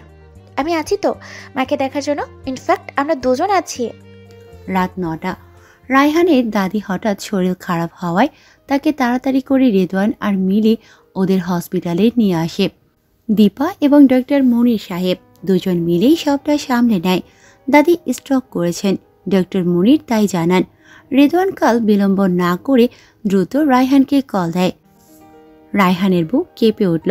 আর কাউকে হারানোর সাহস যে রায়হানের নেই, একদম নেই। দাদিকে হারিয়ে এসে আর নতুন কোনো কষ্টকে আপন করতে পারবে না, সেই সাহস হয়তো আর রায়হানের মাঝে বাকি নেই। কারণ সব হারিয়ে রায়হান আজ পুরোই নিঃস্ব, একদম নিঃস্ব। মৃদু গলায় রায়হান বলে, কি বলিস তুই? কখন? কিভাবে? দাদি এখন কোথায়? আমি আসছি, আমি কালই টিকিট কাটার ব্যবস্থা করছি। আমি দ্রুত টিকিট কাটার জন্য গেলাম, কিন্তু ইমার্জেন্সি টিকিট পেলাম না, পেলাম আগামী সপ্তাহের। রায়হান মনে মনে ভাবছে, রিদনকে তো জানিয়ে দিলাম, আমার তো আর কিছুই ভালো লাগছে না। ইয়া আল্লাহ, তুমি আমার দাদিকে সুস্থ করে দাও। দাদি ছাড়া আমার আর কেউ নেই। বাবা মা, তোমরা আমাকে মাফ করে দাও, আমি তোমাদের অযোগ্য সন্তান। আজ 8 দিন হলো দীপা দিন রাত দাদির সেবা করে যাচ্ছে। একজন ডক্টর হওয়ার পাশাপাশি একজন সেবিকা হিসেবেও নিজের দক্ষতার পরিচয় দিয়ে যাচ্ছে দীপা। ডক্টর মনির দীপাকে প্রচণ্ড পছন্দ করেন। ভারী লক্ষ্মী মেয়েটি, কখনো কোনো কাজে অবহেলা নিয়ে বরং দায়িত্ব সহকারে সমস্ত কাজ নিজেই করে নেয়। দাদির মাথায় পরম যত্নে হাত বোলাচ্ছে দীপা। দাদি কেমন লাগছে এখন? বয়ফ্রেন্ড? বাহ দাদি, আপনি তো অনেক লাকি। বয়স্ক মানুষ বাচ্চাদের মতোই বায়না করে মাঝে মাঝে, আর এটাই স্বাভাবিক। দাদির কথায় চুপ হয়ে গেলাম। দাদি কি যেন ভেবে আবার দীপার দিকে চেয়ে বলে, আজকাল ভারী অভিনয় করতে শিখে গেছে দীপা। সময় হয়তো ওকে একজন দক্ষ অভিনেত্রী বানিয়ে দিয়েছে। সময় অসময় জীবন জুতে খুব ভালো অভিনয় করে যাচ্ছে ও। চেহারায় এক মিথ্যে হাসি ফুটিয়ে দীপা বলে, প্রেমিক নেই তো? আপনার মতো কি আর সবাই এত ভালো বয়ফ্রেন্ড পায় বলুন? দীপা মুস্কি হাসি দিয়ে দাদির মাথায় হাত বোলাতে লাগলো। ভারী আভিজাত্যপূর্ণ দাদির চেহারাটা, মাথায় চুল সব সাদা, গলায় মোটা গোল্ডেন চেন, হাতে মোটা বালা, চোখ দুটো বয়সের ভারে কিছুটা ফ্যাকাশে রঙের লাগছে।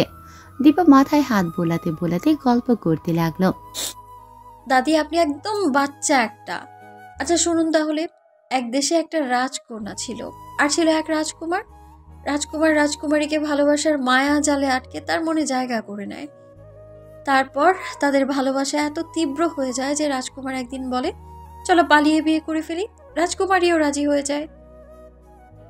অতঃপর আসে সেই মাহেন্দ্র দিন। রাজকুমারী লাল টুকটুকে বেনারসি পরে বউ সাজে। তারপর রাজকুমারী বধূ বেশে রাজকুমারের জন্য সারা রাত অপেক্ষা করে। দাদি অনেক কৌতূহলী হয়ে জিজ্ঞেস করে, তারপর?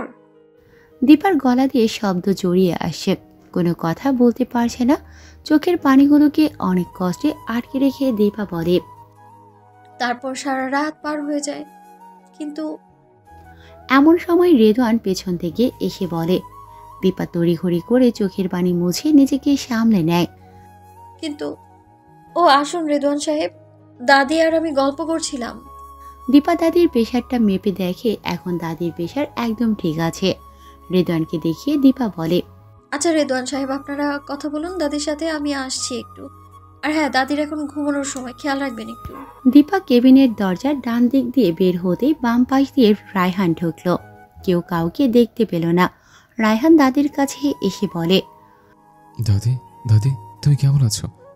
ইস, নিজের যত্নই নাও না তুমি, এত কিছু কিভাবে হয়ে গেল? রায়হান দাদির মাথা ওর বুকে চেপে ধরে। সরি দাদি, এমন আর হবে না। এই দেখো কানে ধরেছে। আচ্ছা বাবা, প্রমিস আগে তুমি সুস্থ হও। তুমি সুস্থ না হওয়া পর্যন্ত কোথাও যাচ্ছি না। তুমি এখন রেস্ট নাও। আমি দাদির কপালে একটা চুমু দিয়ে বললাম, আচ্ছা রেদওয়ান, আমি বাসায় যাচ্ছি। আর হ্যাঁ, কোনো নার্সকে তো দেখছি না। দাদির টেক কেয়ার কে করছে? রেদওয়ান নিশ্চিন্ত স্বরে বলে, রাজি হবে না মানে? কত টাকা লাগবে জিজ্ঞেস কর, দিয়ে দেব। কিন্তু তাকিয়ে চাই দাদির জন্য। এইবার দাদি রায়হানের হাত ধরে বলে, আচ্ছা তাহলে তো তাকে আমারও থ্যাঙ্কস দেওয়া উচিত। আচ্ছা দাদি, তুমি রেস্ট নাও, আমি বাসায় গেলাম। এদিকে দীপাকে ডক্টর মনির তার কেবিনে ডেকে পাঠালেন। কিভাবে বলবে দীপাকে কথাটা তাও ভাবছে না। দীপা যথেষ্ট ভালো ও আন্ডারস্ট্যান্ডিং মেয়ে। ভাবতে ভাবতে দীপা মনির স্যারের রুমে দাঁড়িয়ে বলে, আসতে পারি স্যার? মনির সাহেব কিছুটা ইতস্তত বোধ করে বলছেন কথাটা। জি স্যার বলুন। কারো বাসায় গিয়ে তাকে টেক কেয়ার করাটা কিছুটা অস্বস্তিকরই বটে, তাই দীপা বলতে চাইল, আসলে স্যার রিকোয়েস্ট দেখে আমি আর না করতে পারলাম না। আর তাছাড়া রাজীব স্যার আমার ইন্সপিরেশন ছিলেন সব সময়। শুনেছি তিনি তার স্ত্রী দুজনেই নাকি কোনো এক অ্যাক্সিডেন্টে মারা গিয়েছেন, রয়ে গেছে সন্তানরা আর মা। সে যাই হোক, ওসব মাথার এক সাইডে ফেলে আমি স্যারকে বললাম, ঠিক আছে আমি কাজটা করব। আজ আকাশের চাঁদটা যেন খুবই ঝলমলে হাস্যোজ্জ্বল, যেন চাঁদের আলোয় আলোকিত হয়ে আছে গোটা পৃথিবী। চাঁদটা যেন একই সাথে সবার সাথে কথা বলে যাচ্ছে। দীপা জানালার পাশে গ্রিল ধরে দাঁড়িয়ে আকাশের চাঁদটা দেখছে, আর চোখের পানিগুলো আপন মনে বেয়ে চলছে।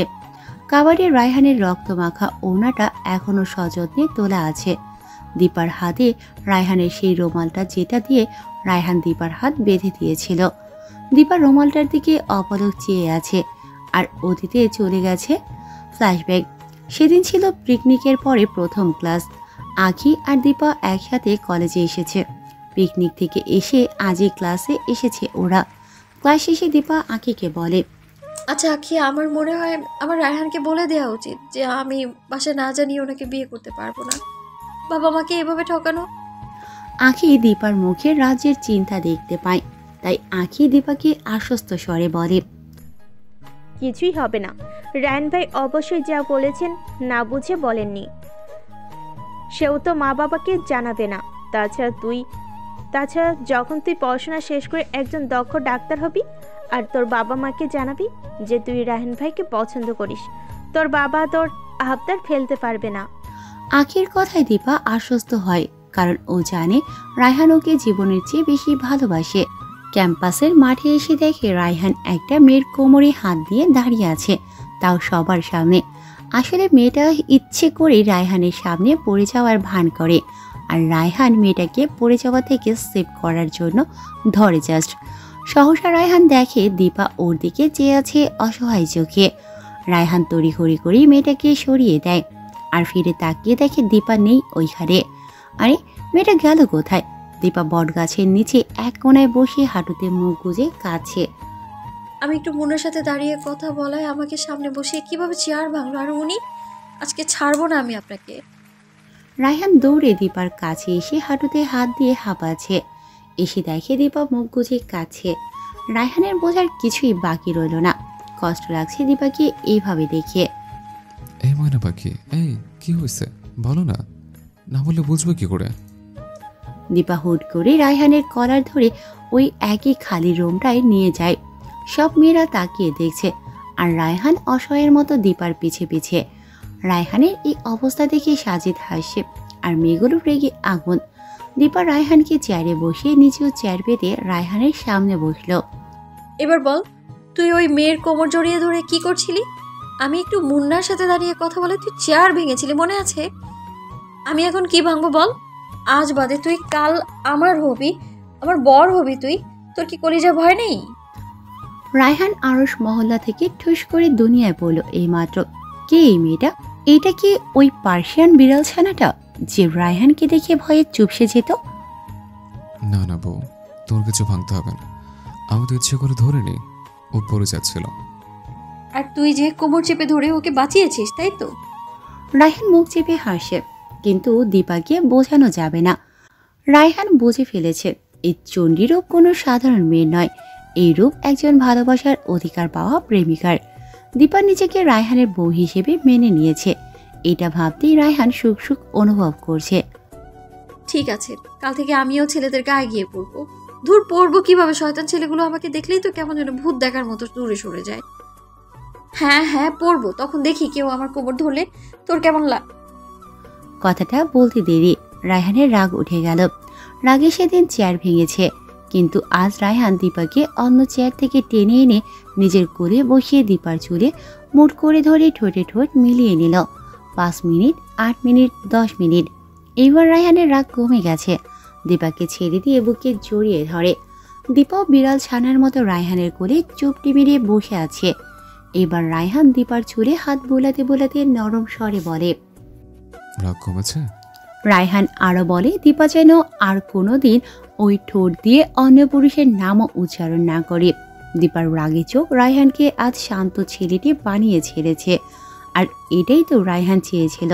দীপা ফুপিয়ে ফুপিয়ে কান্না করেই চলছে। রায়হান এবার বিচলিত হয়ে গেল। এই ময়না, কি হয়েছে? আমি আপনাকে কারোর সাথে শেয়ার করতে পারবো না। আপনি আমাকে কখনো রেখে যাবেন না তো? কি হলো বলেন? আমি দীপান্বিতার মাথায় হাত রেখে কথা দিলাম, আমি তোকে রেখে কই যাব বল? এই কথা দিলাম। এটা রায়হান চৌধুরীর ওয়াদা। পুরনো স্মৃতিগুলো মনে করতেই দীপার চোখ বেয়ে অশ্রুপাত হতে লাগলো। নিজের চোখের পানি নিজের হাতে মুছে নিল দীপা। কি দরকার ছিল মিথ্যে ওয়াদার? আপনি আমার সাথে এমনটা না করলেও পারতেন।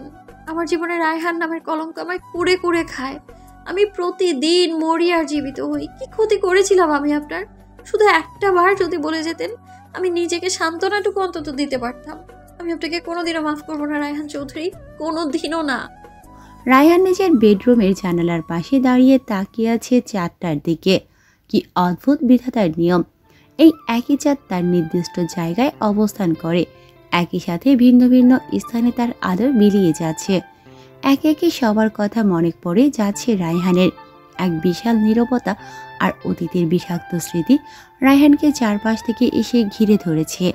হাতে আছে দীপার দেওয়া সেই ওড়নার টুকরো, যাতে মিশে আছে দীপার শরীরের ঘ্রাণ। এতগুলো বছর পর আজ আমি আমার রুমে। সবকিছু আগের মতোই আছে। শুধু বাবা মা তোমরা দুজন নেই, আর নেই আমার দীপান্বিতা। তুমি কোথায় হারিয়ে গেলে অভিমান করে? মা বাবা আমাকে রেখে চলে গেছে না ফেরা দেশে, আর তুমিও চলে গেলে তোমার রায়হানকে রেখে। আমার কাছে তো তোমার দেওয়া সেদিনের এই টুকরো কাপড় ছাড়া আর কোনো স্মৃতি নেই। জানো দীপান্বিতা, আমি তোমার ওড়না ছেঁড়া কাপড়টাকে আমার কাছ থেকে কখনো আলাদা করিনি, এক মুহূর্তের জন্যও না। এই চাঁদ তুই কি বলতে পারিস আমার দীপান্বিতা কোথায়? তুই কি আমার দীপান্বিতাকে দেখছিস এখন? বল না, প্লিজ বল। আচ্ছা, ওকে জানে আমি ওকে পাগলের মতো সারা শহর খুঁজে বেরিয়েছিলাম? ওকে জানে আমার সাথে কি ঘটেছিল? দীপান্বিতা। রায়হান চিৎকার দিয়ে ফ্লোরে হাঁটু গেড়ে বসে পড়ে। সকালে রায়হান নিজেকে রুমের মেঝেতে আবিষ্কার করে। দীপার কথা ভাবতে ভাবতে কখন যে ফ্লোরে ঘুমিয়ে গেছে বেচারা নিজেই জানে না। সকাল সকাল আজ রেহানা বেগম মেয়েদের ডাকছে। গতকাল ঘটক আবার এসেছে। দীপাদের বাড়িতে গত মাসে একটা বিয়ের অনুষ্ঠানে দীপা রূপা দুজনকেই দেখে। জানতে পারে দু মেয়েই অবিবাহিত। দীপা বড় মেয়ে আর রূপা ছোট। ঘটক মহিলার এক ইঞ্জিনিয়ার পাত্রের জন্য দীপাকে পছন্দ হয়েছে। দীপার মাকেও ঘটক খালা বলে কথাটা, তাই রেহানা বেগম দীপাকে ডেকে বলে, উঠ আর দেখ তো ছেলেটা কেমন। আমার তো খুব পছন্দ হয়েছে। ইঞ্জিনিয়ার ছেলে, ভালো আর শিক্ষিত একটা মেয়ে খুঁজছে। দেখ তো পছন্দ হয় নাকি তোর। মায়ের মুখে সকাল সকাল এসব শুনে দীপার মুখে আমাবস্যা নেমে এলো। কি বলছে মা এসব? দীপা একরাশ বিরক্তি নিয়ে বলে, মা তুমি আবার শুরু হয়ে গেলে। আমি কোনো বিয়ে টিয়ে নিয়ে ভাবতে চাই না এখন। আমি আমার ক্যারিয়ার নিয়ে ভাবতে চাই। দীপা ভীষণ বিরক্ত, কিন্তু রূপা অনেক কিউরিয়াসিটি নিয়ে ছেলের ছবিটার দিকে তাকিয়ে বলে, ছেলেটা অনেক হ্যান্ডসাম, কিন্তু দিভাইকে বোঝাতে হবে ছেলেটা একদম সুন্দর না। রূপা দীপার দলে। রূপা এবার ছবিটার দিকে তাকিয়ে গলা খাকারি দিয়ে বলে, সুন্দর না চাই, কি চেহারা, একদম গুন্ডাদের মতো, গুন্ডা একটা। রূপার মুখে গুন্ডা কথাটা শুনে ওর সেই পুরনো রায়হানের কথা মনে পড়ে গেল। কথায় কথায় দীপা রায়হানকে গুন্ডা বলে গালি দিত। রায়হানকে কত যে মনে মনে বকেছে দীপা সেটা শুধু দীপাই জানে। সহসাই দীপার মুখে চাপা একটা মুচকি হাসি ফুটে, কিন্তু নিমিষেই তার চোখের পানিতে পরিণত হয়। তাড়াতাড়ি চোখের পানি মুছে দীপা বলে উঠল, মা এসব বাদ দাও তো। বিয়ে এখন আমি করছি না। আই নিড টাইম মা, প্লিজ বোঝার চেষ্টা করো। দিভাই আমিও তোর দলে, কিন্তু একটু তাড়াতাড়ি করিস কেমন? আমাকেও তো শ্বশুরবাড়ি যেতে দিবি নাকি? ফাজিল মেয়ে একটা। মেয়েদের এইসব কেচ্ছা কাহিনী দেখে রেহানা বেগম সারা দুনিয়ার বকা বাধ্য করতে করতে হনহনিয়ে রুম থেকে বের হয়ে গেলেন। রূপা কানে আঙুল দিয়ে চোখ বন্ধ করে রাখল, আর দীপা ওয়াশরুমে ঢুকে গেল, কারণ মা এখন পাক্কা 1 ঘন্টা বকর বকর করবে। দীপা বিয়ের জন্য না করলেই মা এমন করেন। এটা এখন পুরনো গল্প হয়ে গেছে। সকাল 11টা।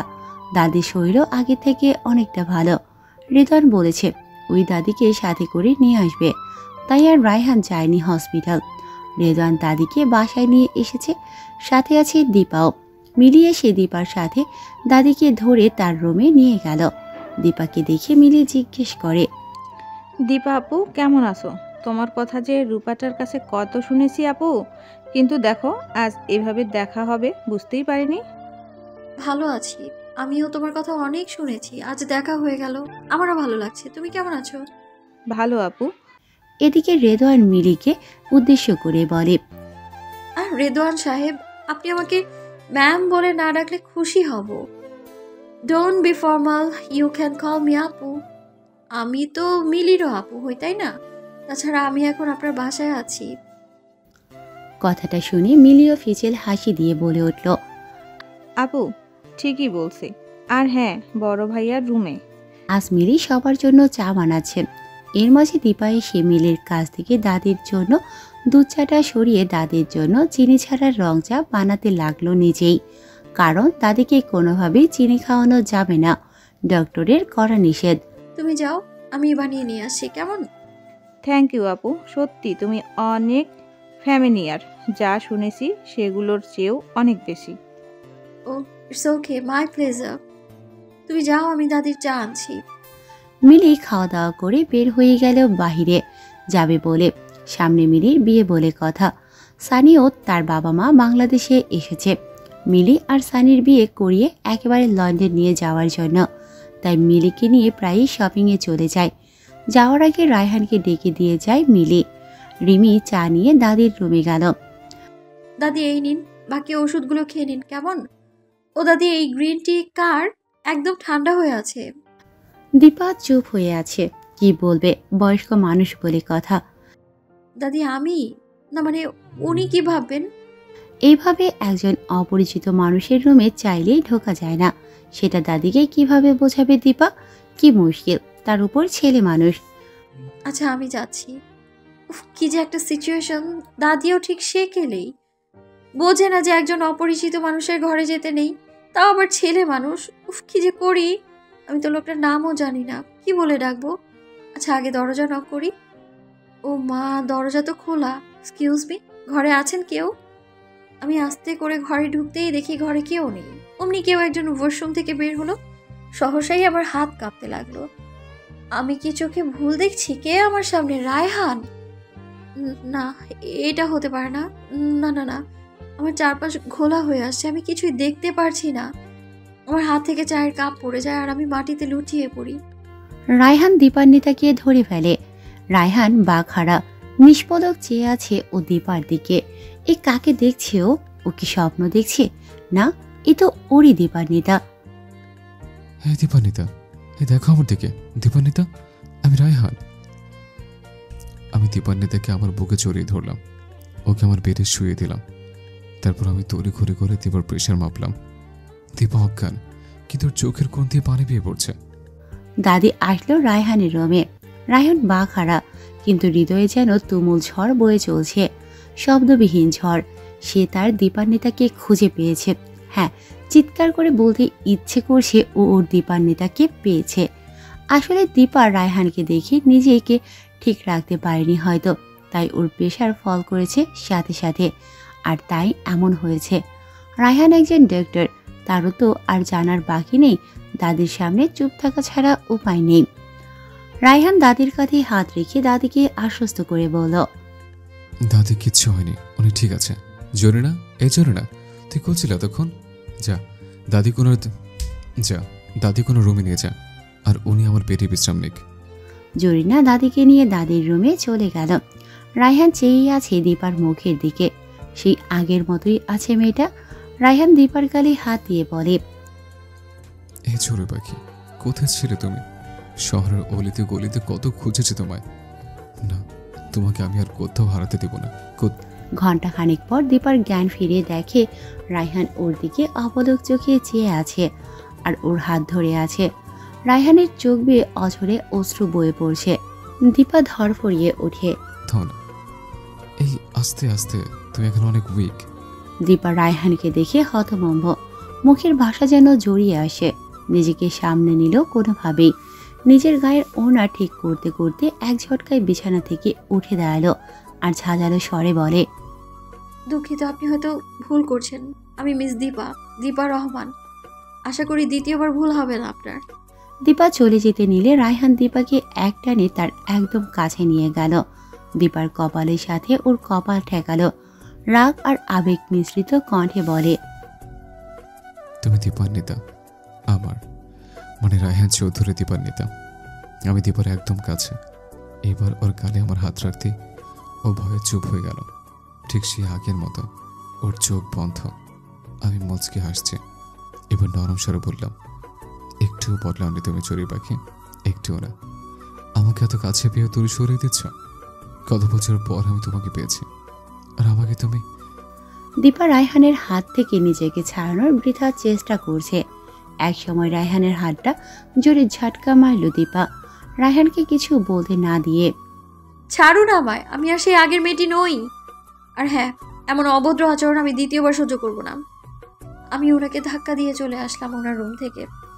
দীপা দাদির রুমে গেলে দাদি দীপাকে দেখে বলে, হ্যাঁ দাদি, আমি ঠিক আছি। দাদি, আমি একটু ওয়াশরুম থেকে আসছি। আমি ওয়াশরুমে এসে মুখে পানি দিলাম। হে আল্লাহ, তুমি এটা আমার কেমন পরীক্ষা নিচ্ছ?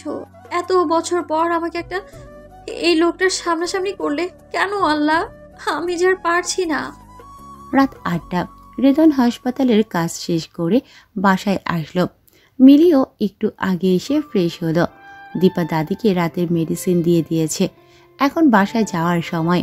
এমন সময় দাদি রায়হানকে বললেন। দীপার এই কথা শুনে ভালো লাগছে না।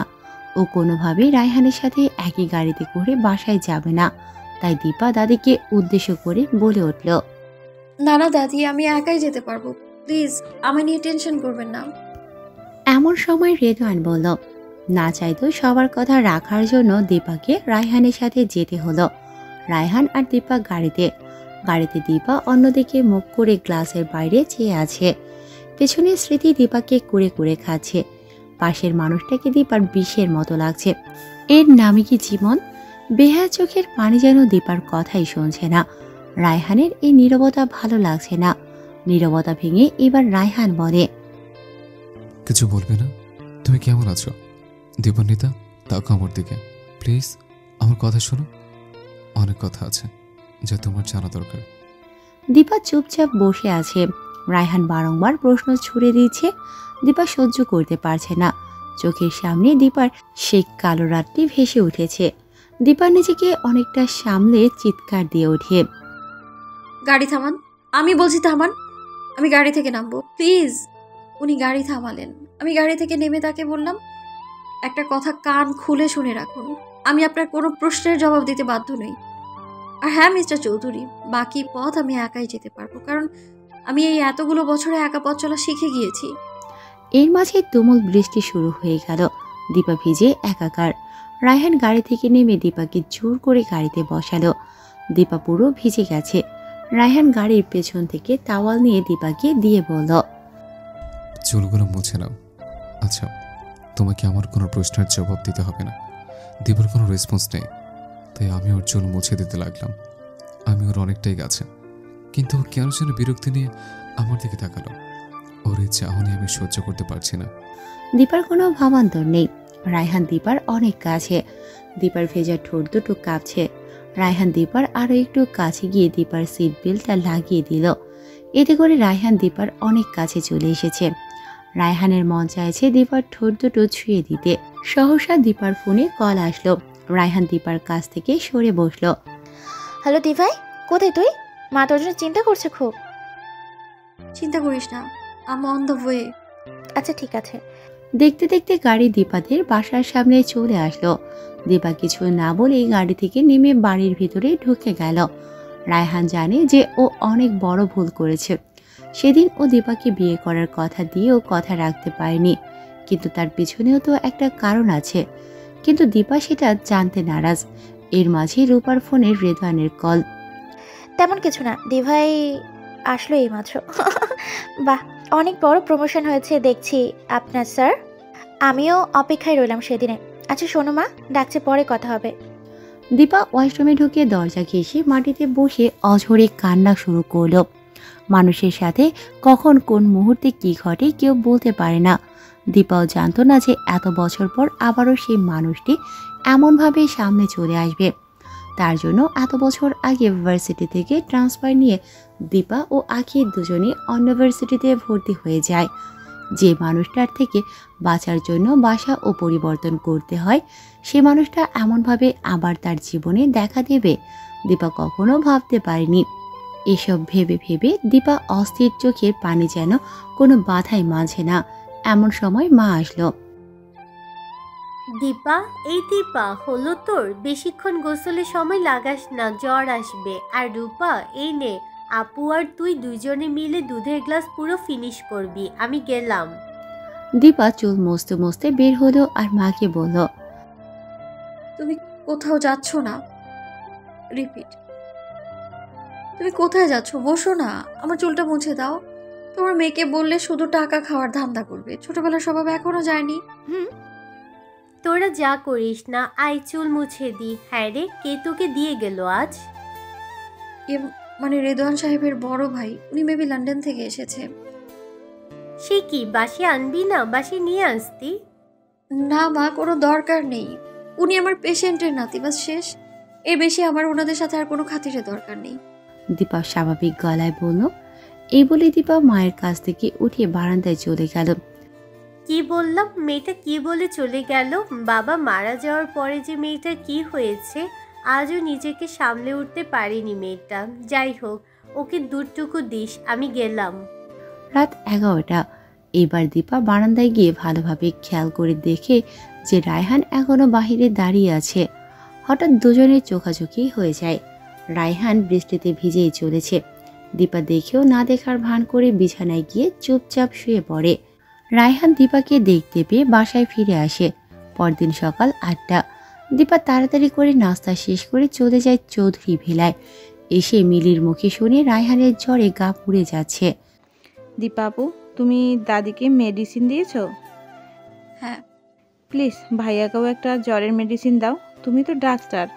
আর তাছাড়া ভাইয়ার শার্টটাও মেপে দাও, আমি এসব পারি না। দীপা নিজেকে রায়হানের কাছ থেকে যত দূরে থাকতে চায় নিয়তি ততই কাছে টানে। কেন?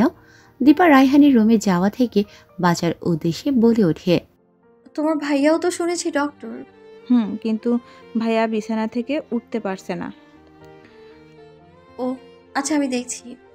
দীপা রায়হানের রুমের দিকে পা বাড়াতেই দীপার অতীতের কথা মনে পড়ে যায়।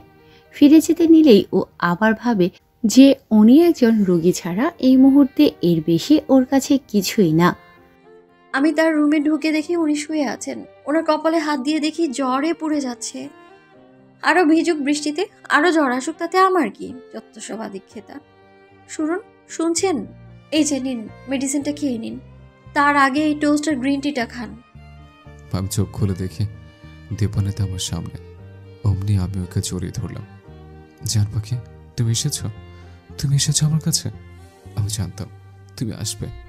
জানো জান পাখি, এতগুলো বছরে এমন একটা দিন নেই যে আমি তোমার কথা ভাবিনি। প্লিজ জান, তুমি আমাকে। এই বলেই রায়হান চুপ করে গেল, কারণ দীপা ওকে হাত উঁচু করে থামিয়ে দিয়ে বলল, ওই যে আপনার মেডিসিনটা, আপনার প্রেশার মাপাটা জরুরি।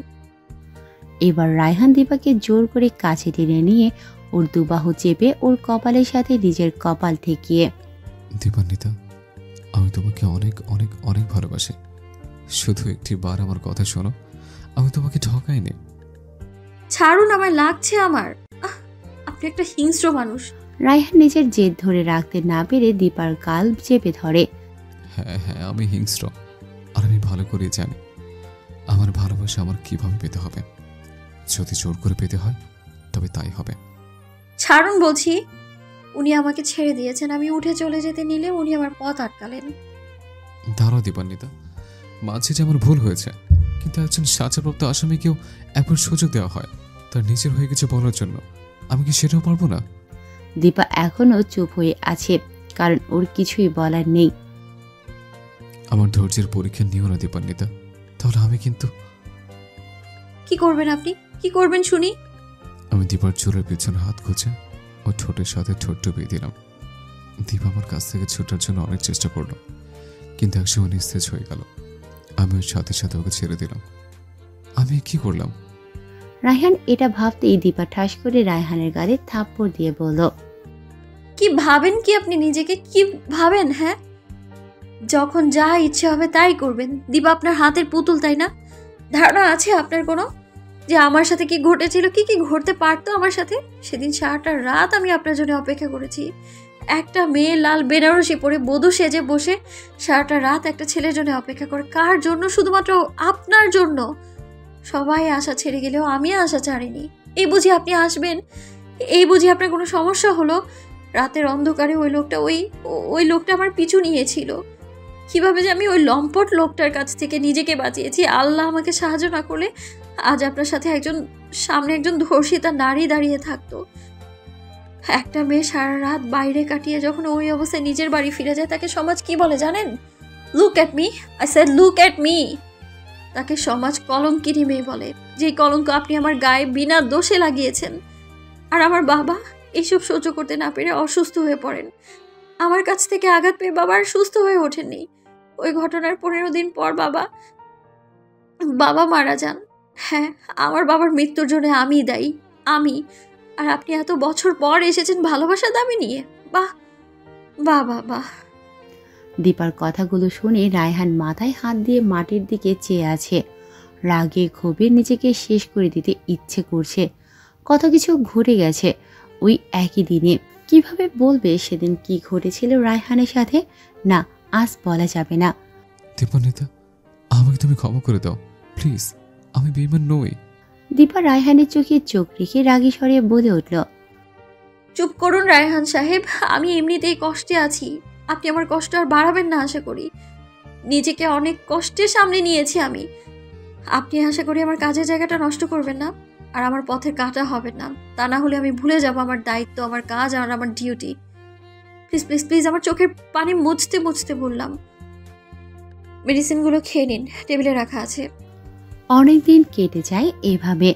দীপা নিজের কাজ মনোযোগ দিয়ে করে যাচ্ছে, আর রায়হান নানাভাবে দীপার সাথে কথা বলার চেষ্টা করে যাচ্ছে, কিন্তু দীপা কোনোভাবেই রায়হানকে প্রশ্রয় দিচ্ছে না।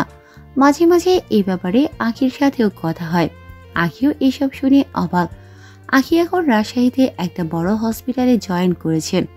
কিছুদিনের মাঝেই মিলির বিয়ের অনুষ্ঠান শুরু হয়ে যাবে। রায়হানের পক্ষ থেকে সবাইকে দাওয়াত দেওয়া শেষ প্রায়। মিলির বিয়ের জন্য চৌধুরী ভিলা নববধূর রূপে সজ্জিত হয়েছে। চারিদিকে আলোকসজ্জা দিয়ে ভরপুর। আজ মিলির গায়ে হলুদ। রূপা ও দীপাও হাজির। দীপা কোনোভাবেই আসতে নারাজ, কিন্তু দাদির কথা না রেখে থাকতে পারল না। রেদওয়ান রূপাকে দেখে অবাকের চরম সীমানায়। রেদওয়ান রূপাকে দু হাতের বাঁধনে ভরে। কি আপনার না একটুও লজ্জা নেই, মুখে যা আসে তাই বলে ফেলেন। ছি, I love you Redwan, I love you so much. এদিকে কিছুক্ষণ পর দীপা আর রূপা মিলিকে সাজিয়ে দিল। রূপা মিলিকে নিয়ে নিচে স্টেজে বসিয়ে দিল। দীপা মিলির রুমে বসে হাতে কাচের চড়ি পড়তে গিয়ে হাত কেটে ফেলল। দীপা আহ করে ওঠে। হঠাৎ ইলেকট্রিসিটি চলে যাওয়ায় দীপা ভয় পেয়ে যায়। সাথে সাথে ইলেকট্রিসিটি চলে আসে, আর রায়হান মিলির রুমে ঢুকে দীপাকে দেখতে পায়। দুচোখ যেন প্রেয়সীকে দেখেই যাচ্ছে, আর হৃদয় যেন প্রেয়সীর সৌন্দর্যের বর্ণনা দিয়ে যাচ্ছে রায়হানের কানে কানে। ইস, এ কি করেছো? দেখি দেখি, তোমাকে আগেও বলেছিলাম যে কাছের চুরি পরার দরকার নেই। বারবার হাত কেটে ফেলো তুমি। ইস, রক্ত বের হচ্ছে। ছাড়ুন, আমাকে নিয়ে আপনার ভাবতে হবে না। রায়হান রাগী চোখে দীপার দিকে তাকিয়ে পাঞ্জাবের কলার ঠিক করতে করতে বলল, কেন, অন্য কেউ আছে নাকি ভাবার? হ্যাঁ হ্যাঁ আছে, পথ ছাড়ুন আমার। রাগে রায়হানের কপালের মাঝখানের রগটা ফুলে গেছে। রায়হান দীপার নিত্যার শরীর ভেতর দিয়ে খোলা অংশে হাত রেখে তার কাছে টেনে নিয়ে দাঁতে দাঁত চেপে বলল, খুন করে ফেলবো, একদম খুন করে ফেলবো, তারপর নিজেকে শেষ করে ফেলবো। দীপা ভয়ে চুপসে গেল, চোখের পাতা বন্ধ করে নিল। রায়হান মুচকি হেসে দিল। ভয়ে গাল লাল হয়ে গেছে রায়হানের চড়ি পাখিটার। রায়হান এইবার নিজেকে ঠিক করে বলে।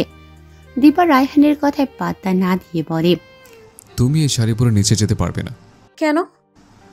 বেশ আমার হট লাগছে, তাই মন চাইছে একদম খেয়ে ফেলে। পেটও দেখা যাচ্ছে, আমার ভাল লাগে না, সবাই দেখে ফেলবে আমার জিনিস। দীপা এবার কিছুটা বিরক্তি নিয়ে বলে, তাতে আমার কি? তোমারই তো সব। প্লিজ অনধিকার চর্চা করবেন না, আমি পছন্দ করি না। আর হ্যাঁ, একটা কথা কান খুলে শুনে রাখুন, আমি ঘৃণা করি আপনাকে, ঘৃণা করি, জাস্ট হেট। এই বলে দীপা নিচে চলে আসলো। ব্যাপারটা রূপার চোখ এড়ালো না। রূপা দীপাকে কান্না করতে করতে বের হতে দেখে ফেললো মিলির রুম থেকে। আসলে রূপা উপরে এসেছিল দীপাকে ডাকার জন্যই। পরক্ষণে রায়হানও ওই রুম থেকে বের হলো। নিচে ফাংশন চলছে, এর মাঝে সবাই ডান্স করছে। রূপা রেদওয়ানের সাথে ডান্স করছে, কিন্তু রূপার চোখ দীপা আর রায়হানের দিকে। হঠাৎ কেউ একজন রায়হানকে উদ্দেশ্য করে বলল, আজ আমার বড় ভাইয়া আমাকে গান উপহার দেবে। কি দেবে না ভাইয়া? তুমি আমায় কথা দিয়েছিলে যে আমার বিয়েতে তুমি গান গাইবে, মনে আছে ভাইয়া? একটা কাজ করো, তুমি আর দীপা আপু মিলে আমাকে একটা গান উপহার দাও। কি দেবে না? মানে আমি? হ্যাঁ তুমি। দীপা আর রায়হান আমতা আমতা করে বলল, আচ্ছা ঠিক আছে। অবশ্যই। তুমি নীল আকাশ আপন করেছ, হঠাৎ কোন কালে কে জানে, স্বপ্ন সীমানা ছুঁয়ে দিয়েছ, কোন সে জাদুতে কে জানে। আমি ছিলাম তোমার কাছে, তোমার আকাশ ভালোবেসে, সে বিশালে খুঁজেছি এইটুকু ঠাই, তাও মেলেনি তা। হঠাৎ যখন ছুটির খেলা মেঘে মেঘে অনেক বেলা, তখন সে ক্রান্তিকালে ধূম্রজালে খুঁজছ যে বৃথা। অশান্ত মন বোঝাই কাকে, হারিয়ে চাইছি তোমাকে, হাতছানি দিয়ে যে ডাকে, স্মৃতির পাতা নদীর শেষে আকাশ নীলে স্বপ্নগুলো মেলে দিলে তারা বলে সবাই মিলে দীপান্বিতা। আধো আলো আধো অন্ধকারে সবার চোখ ফাঁকি দিয়ে দীপা কান্না করতে করতে স্টোর রুমের দিকে গেল। দুটি মন আজ দুই প্রান্তে ছন্ন ঝাড়া। রায়হান দীপার পিছে পিছে গেল। রূপা এইসব কিছুই দূর থেকে খেয়াল করেছে। রূপার আর কিছুই বুঝতে বাকি রইল না। রূপাকে চিন্তিত দেখে রেদওয়ান জিজ্ঞেস করে, না না কিছু না। আচ্ছা রেদওয়ান, তোমার ভাইয়ের কি যেন অ্যাক্সিডেন্ট হয়েছিল? তারপর তোমার ভাইয়ের বিয়ে নিয়ে কি যেন বলতে চেয়েও বলনি। মিলিও ব্যাপারটা এড়িয়ে যায়। আমাকে বলবে প্লিজ? প্লিজ বলো না। রেদওয়ানের মুখ থেকে এসব শুনে রূপা অবাকের চরম পর্যায়ে। কি বলবে কি করবে কিছুই বুঝতে পারছে না। এদিকে রায়হান দীপাকে স্টোররুমে ঢুকতে দেখে রায়হানও পিছে পিছে ঢুকে যায়। গিয়ে দেখে দীপা অঝরে কান্না করছে। রায়হান দীপার পিঠে হাত রাখতে দীপা রায়হানকে জড়িয়ে ধরে। রায়হান কি করবে বুঝতে পারছে না। দীপা কি সত্যি ওকে জড়িয়ে ধরেছে? রায়হানও দীপাকে তার বাহু ডোরে জড়িয়ে নিল। এভাবে কেটে গেল বেশ কিছু সময়। জান পাখি, জান পাখি, I love you so much. রায়হানের কথা শুনে হঠাৎ দীপার ঘোর কাটে। দীপা তাকিয়ে দেখে ও রায়হানের বুকে মাথা রেখে দাঁড়িয়ে আছে। দীপা রায়হানকে দেখে নিজেকে সামনে নেয় আর সাথে সাথে রায়হানকে ধাক্কা দিয়ে সরিয়ে দিয়ে চিৎকার দিয়ে বলে ওঠে, আপনি একটা বেঈমান, একটা ধোঁকাবাজ। আপনি আমার স্বপ্নগুলোকে গলা টিপে হত্যা করেছেন। I just hate Raihan, I just hate you. এই বলে দীপা কান্না করতে করতে স্টোর রুম থেকে বের হয়ে যায়। রায়হান মাটিতে লুটিয়ে পড়ে কান্না করতে থাকে। রূপা সব দেখে ফেলে আর নিজেও কান্নায় ভেঙে পড়ে। দি ভাই, রায়ান ভাইয়ার আমাদের ভালোবাসা পবিত্র। আমিও আপনাকে অনেক ভুল বুঝেছি, কিন্তু আমি দিভাইকে বুঝাবো। আমি আমি আপনাকে আপনার ভালোবাসা ফিরিয়ে দিব। I promise. আমি মনে মনে বললাম কথাগুলো। জীবন বড়ই বেসামাল, কখনো মেঘ আবার কখনো রোদ্দুর। জীবন তার নিজের নিয়মের মাঝেই কেটে যায়। রাত প্রায় ৩টা। রূপা আর দীপা দুজনেরই চোখে ঘুম নেই। দুজনেই চিন্তিত। হয়তো দুজনের চিন্তার বিষয় বস্তু এক, কিন্তু কেউ কাউকে বুঝতে দিচ্ছে না। দিভাই, একটা প্রশ্ন করি, রাগ করবি না তো? কি প্রশ্ন? আরে রাগের কি আছে বল। দিভাই, যে ছেলেটাকে তুই বিয়ে করতে চেয়েছিলি সে তোকে ধোকা দিয়েছে, সেটা আমিও জানি। কিন্তু যদি কখনো জানতে পারিস তার পেছনে অত্যন্ত যুক্তিপূর্ণ কারণ আছে, তাহলে কি তাকে তুই মাফ করে দিতি? দীপার বুক ছেদ করে কথাটা কোথায় গিয়ে যেন লাগলো। তারপর দীপা রূপার বলা কথাটাকে প্রশ্রয় না দিয়ে বলল, প্লিজ রূপা, ঘুমা, এসব কথা রাখ। আমার ভালো লাগছে না। আচ্ছা তুই কি কাউকে পছন্দ করিস? সত্যি করে বলতো, তোরা রেদওয়ানের মধ্যে কি কিছু আছে? না, এ মানে দিভাই। রূপার আমতা আমতা চেহারা দেখে দীপা মুস্কি হাসলো। দীপা এবার রূপার চুলে হাত বুলিয়ে দিয়ে বলে, I am so happy for you. বুঝলি, রেদওয়ান অনেক ভালো ছেলে। সব ছেলে তো আর এক হয় না। জানিস দিভাই, রায়ান ভাইও অনেক ভালো ছেলে। ওনার লাইফে অনেক বড় ট্র্যাজেডি হয়ে গেছে। রূপার কথা যেন দীপার হজম হলো না। নিমিষেই দীপা বিরক্ত হয়ে গেল। রায়হানের বিষয় কিছুই শুনতে চায় না দীপা। দীপা রূপার দিকে অগ্নিদৃষ্টি নিক্ষেপ করল। রূপা, অনেক রাত হয়েছে, ঘুমা। আর একটা কথাও না, সকাল সকাল মিলিদের বাসায় যেতে হবে তোকে। মনে আছে? আমারও ডিউটি শেষ ওই বাসার। আমি আমার দায়িত্ব থেকে মুক্ত। এইভাবে বলছিস কেন দিভাই? চুপচাপ ঘুম। কিন্তু রূপাও নাছোড়বান্দি, সেই হার মানবে না। আমি তোর রাগ ভাঙিয়ে ছাড়বো।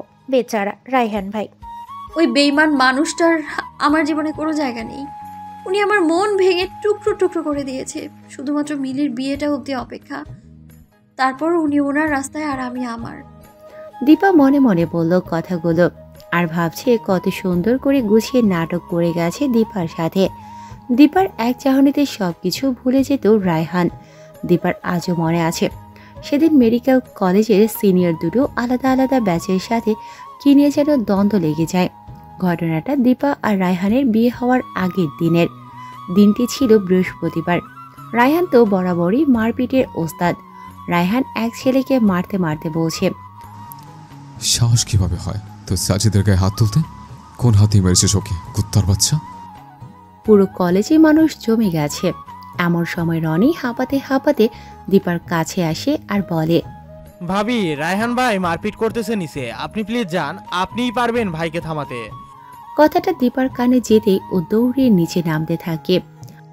রাহি থাক, এবারের মতো মাফ করে দে ওকে। রায়হান কোনোভাবেই সাজিদের কথা মানছে না। সবাই রায়হানের হাত টানছে, কেউ বা গেঞ্জি টানছে, কিন্তু কেউ থামাতে পারছে না। রায়হান এবার ছেলেটার কলার ধরে টেনে যেই না নাকে ঘুষি দিতে হাত মোট করে উঠিয়েছে, তখনই দেখে দীপা ওর সামনে। দীপা জোরে জোরে নিঃশ্বাস নিচ্ছে। দীপা এইসব দেখে কারো দিকে না তাকিয়ে রায়হানকে গিয়ে সবার সামনে জড়িয়ে ধরে। রায়হানও হাতটা নামিয়ে তার প্রাণ ভোমরাকে জড়িয়ে ধরে চোখ দুটো বন্ধ করে নেয়। রায়হানের রাগ নিমিষেই ভ্যানিশ। একদম শান্ত হয়ে গেছে রায়হান। একটু আগে কি হয়েছে রায়হান কিছুই জানতে চায় না। ভাবি, আশায় বেঁচে গেলেন আপনি বড় ভাই, নইলে আজ আপনি সোজা উপরে, বুঝলেন? সবাই হাসছে এসব দেখে। রায়হান দীপাকে কোলে তুলে নিয়ে সেই ফাঁকা ক্লাসটায় চলে আসে। উনি আমাকে কোলে নিয়ে বসে আছেন একটু। আমি ওনাকে জিজ্ঞেস করলাম, রাগ কমেছে? শান্ত হয়ে যান মিস্টার চৌধুরী, একদম শান্ত। রাগ তো তুমি যখন আমার কাছে এসেছো তখন ওটা হয়ে গেছে। কি যাতে জানো তুমি, সত্যি করে বলো তো জান। আমাকে শান্ত ছিল বানানোর জন্য তোমার এই চোখের চাহনি যথেষ্ট। বড্ড বেশি ভালোবাসি আমি তোমায়। এই বলে রায়হান দীপার কপালে চুমু এঁকে দিল। দীপার দু চোখ দিয়ে পানি পড়ছে। কি নিখুঁত ছিল তার অভিনয়। এটা ভাবার সাথে সাথে দীপার গায়ে কারো হাত পড়ল, হাতটির উপর, আর দীপা হকচকিয়ে উঠে চোখের পানি মুছে নেয়। দিভাই, ঘুমিয়ে গেছিস? না, বল। আম সরি দিভাই, আমার সাথে রাগ করিস না প্লিজ। ধুর বোকা, কিসের রাগ? ঘুমা পাগলি মেয়ে। ওকে, আমি জানি তুই এখনো কাঁদছিলি।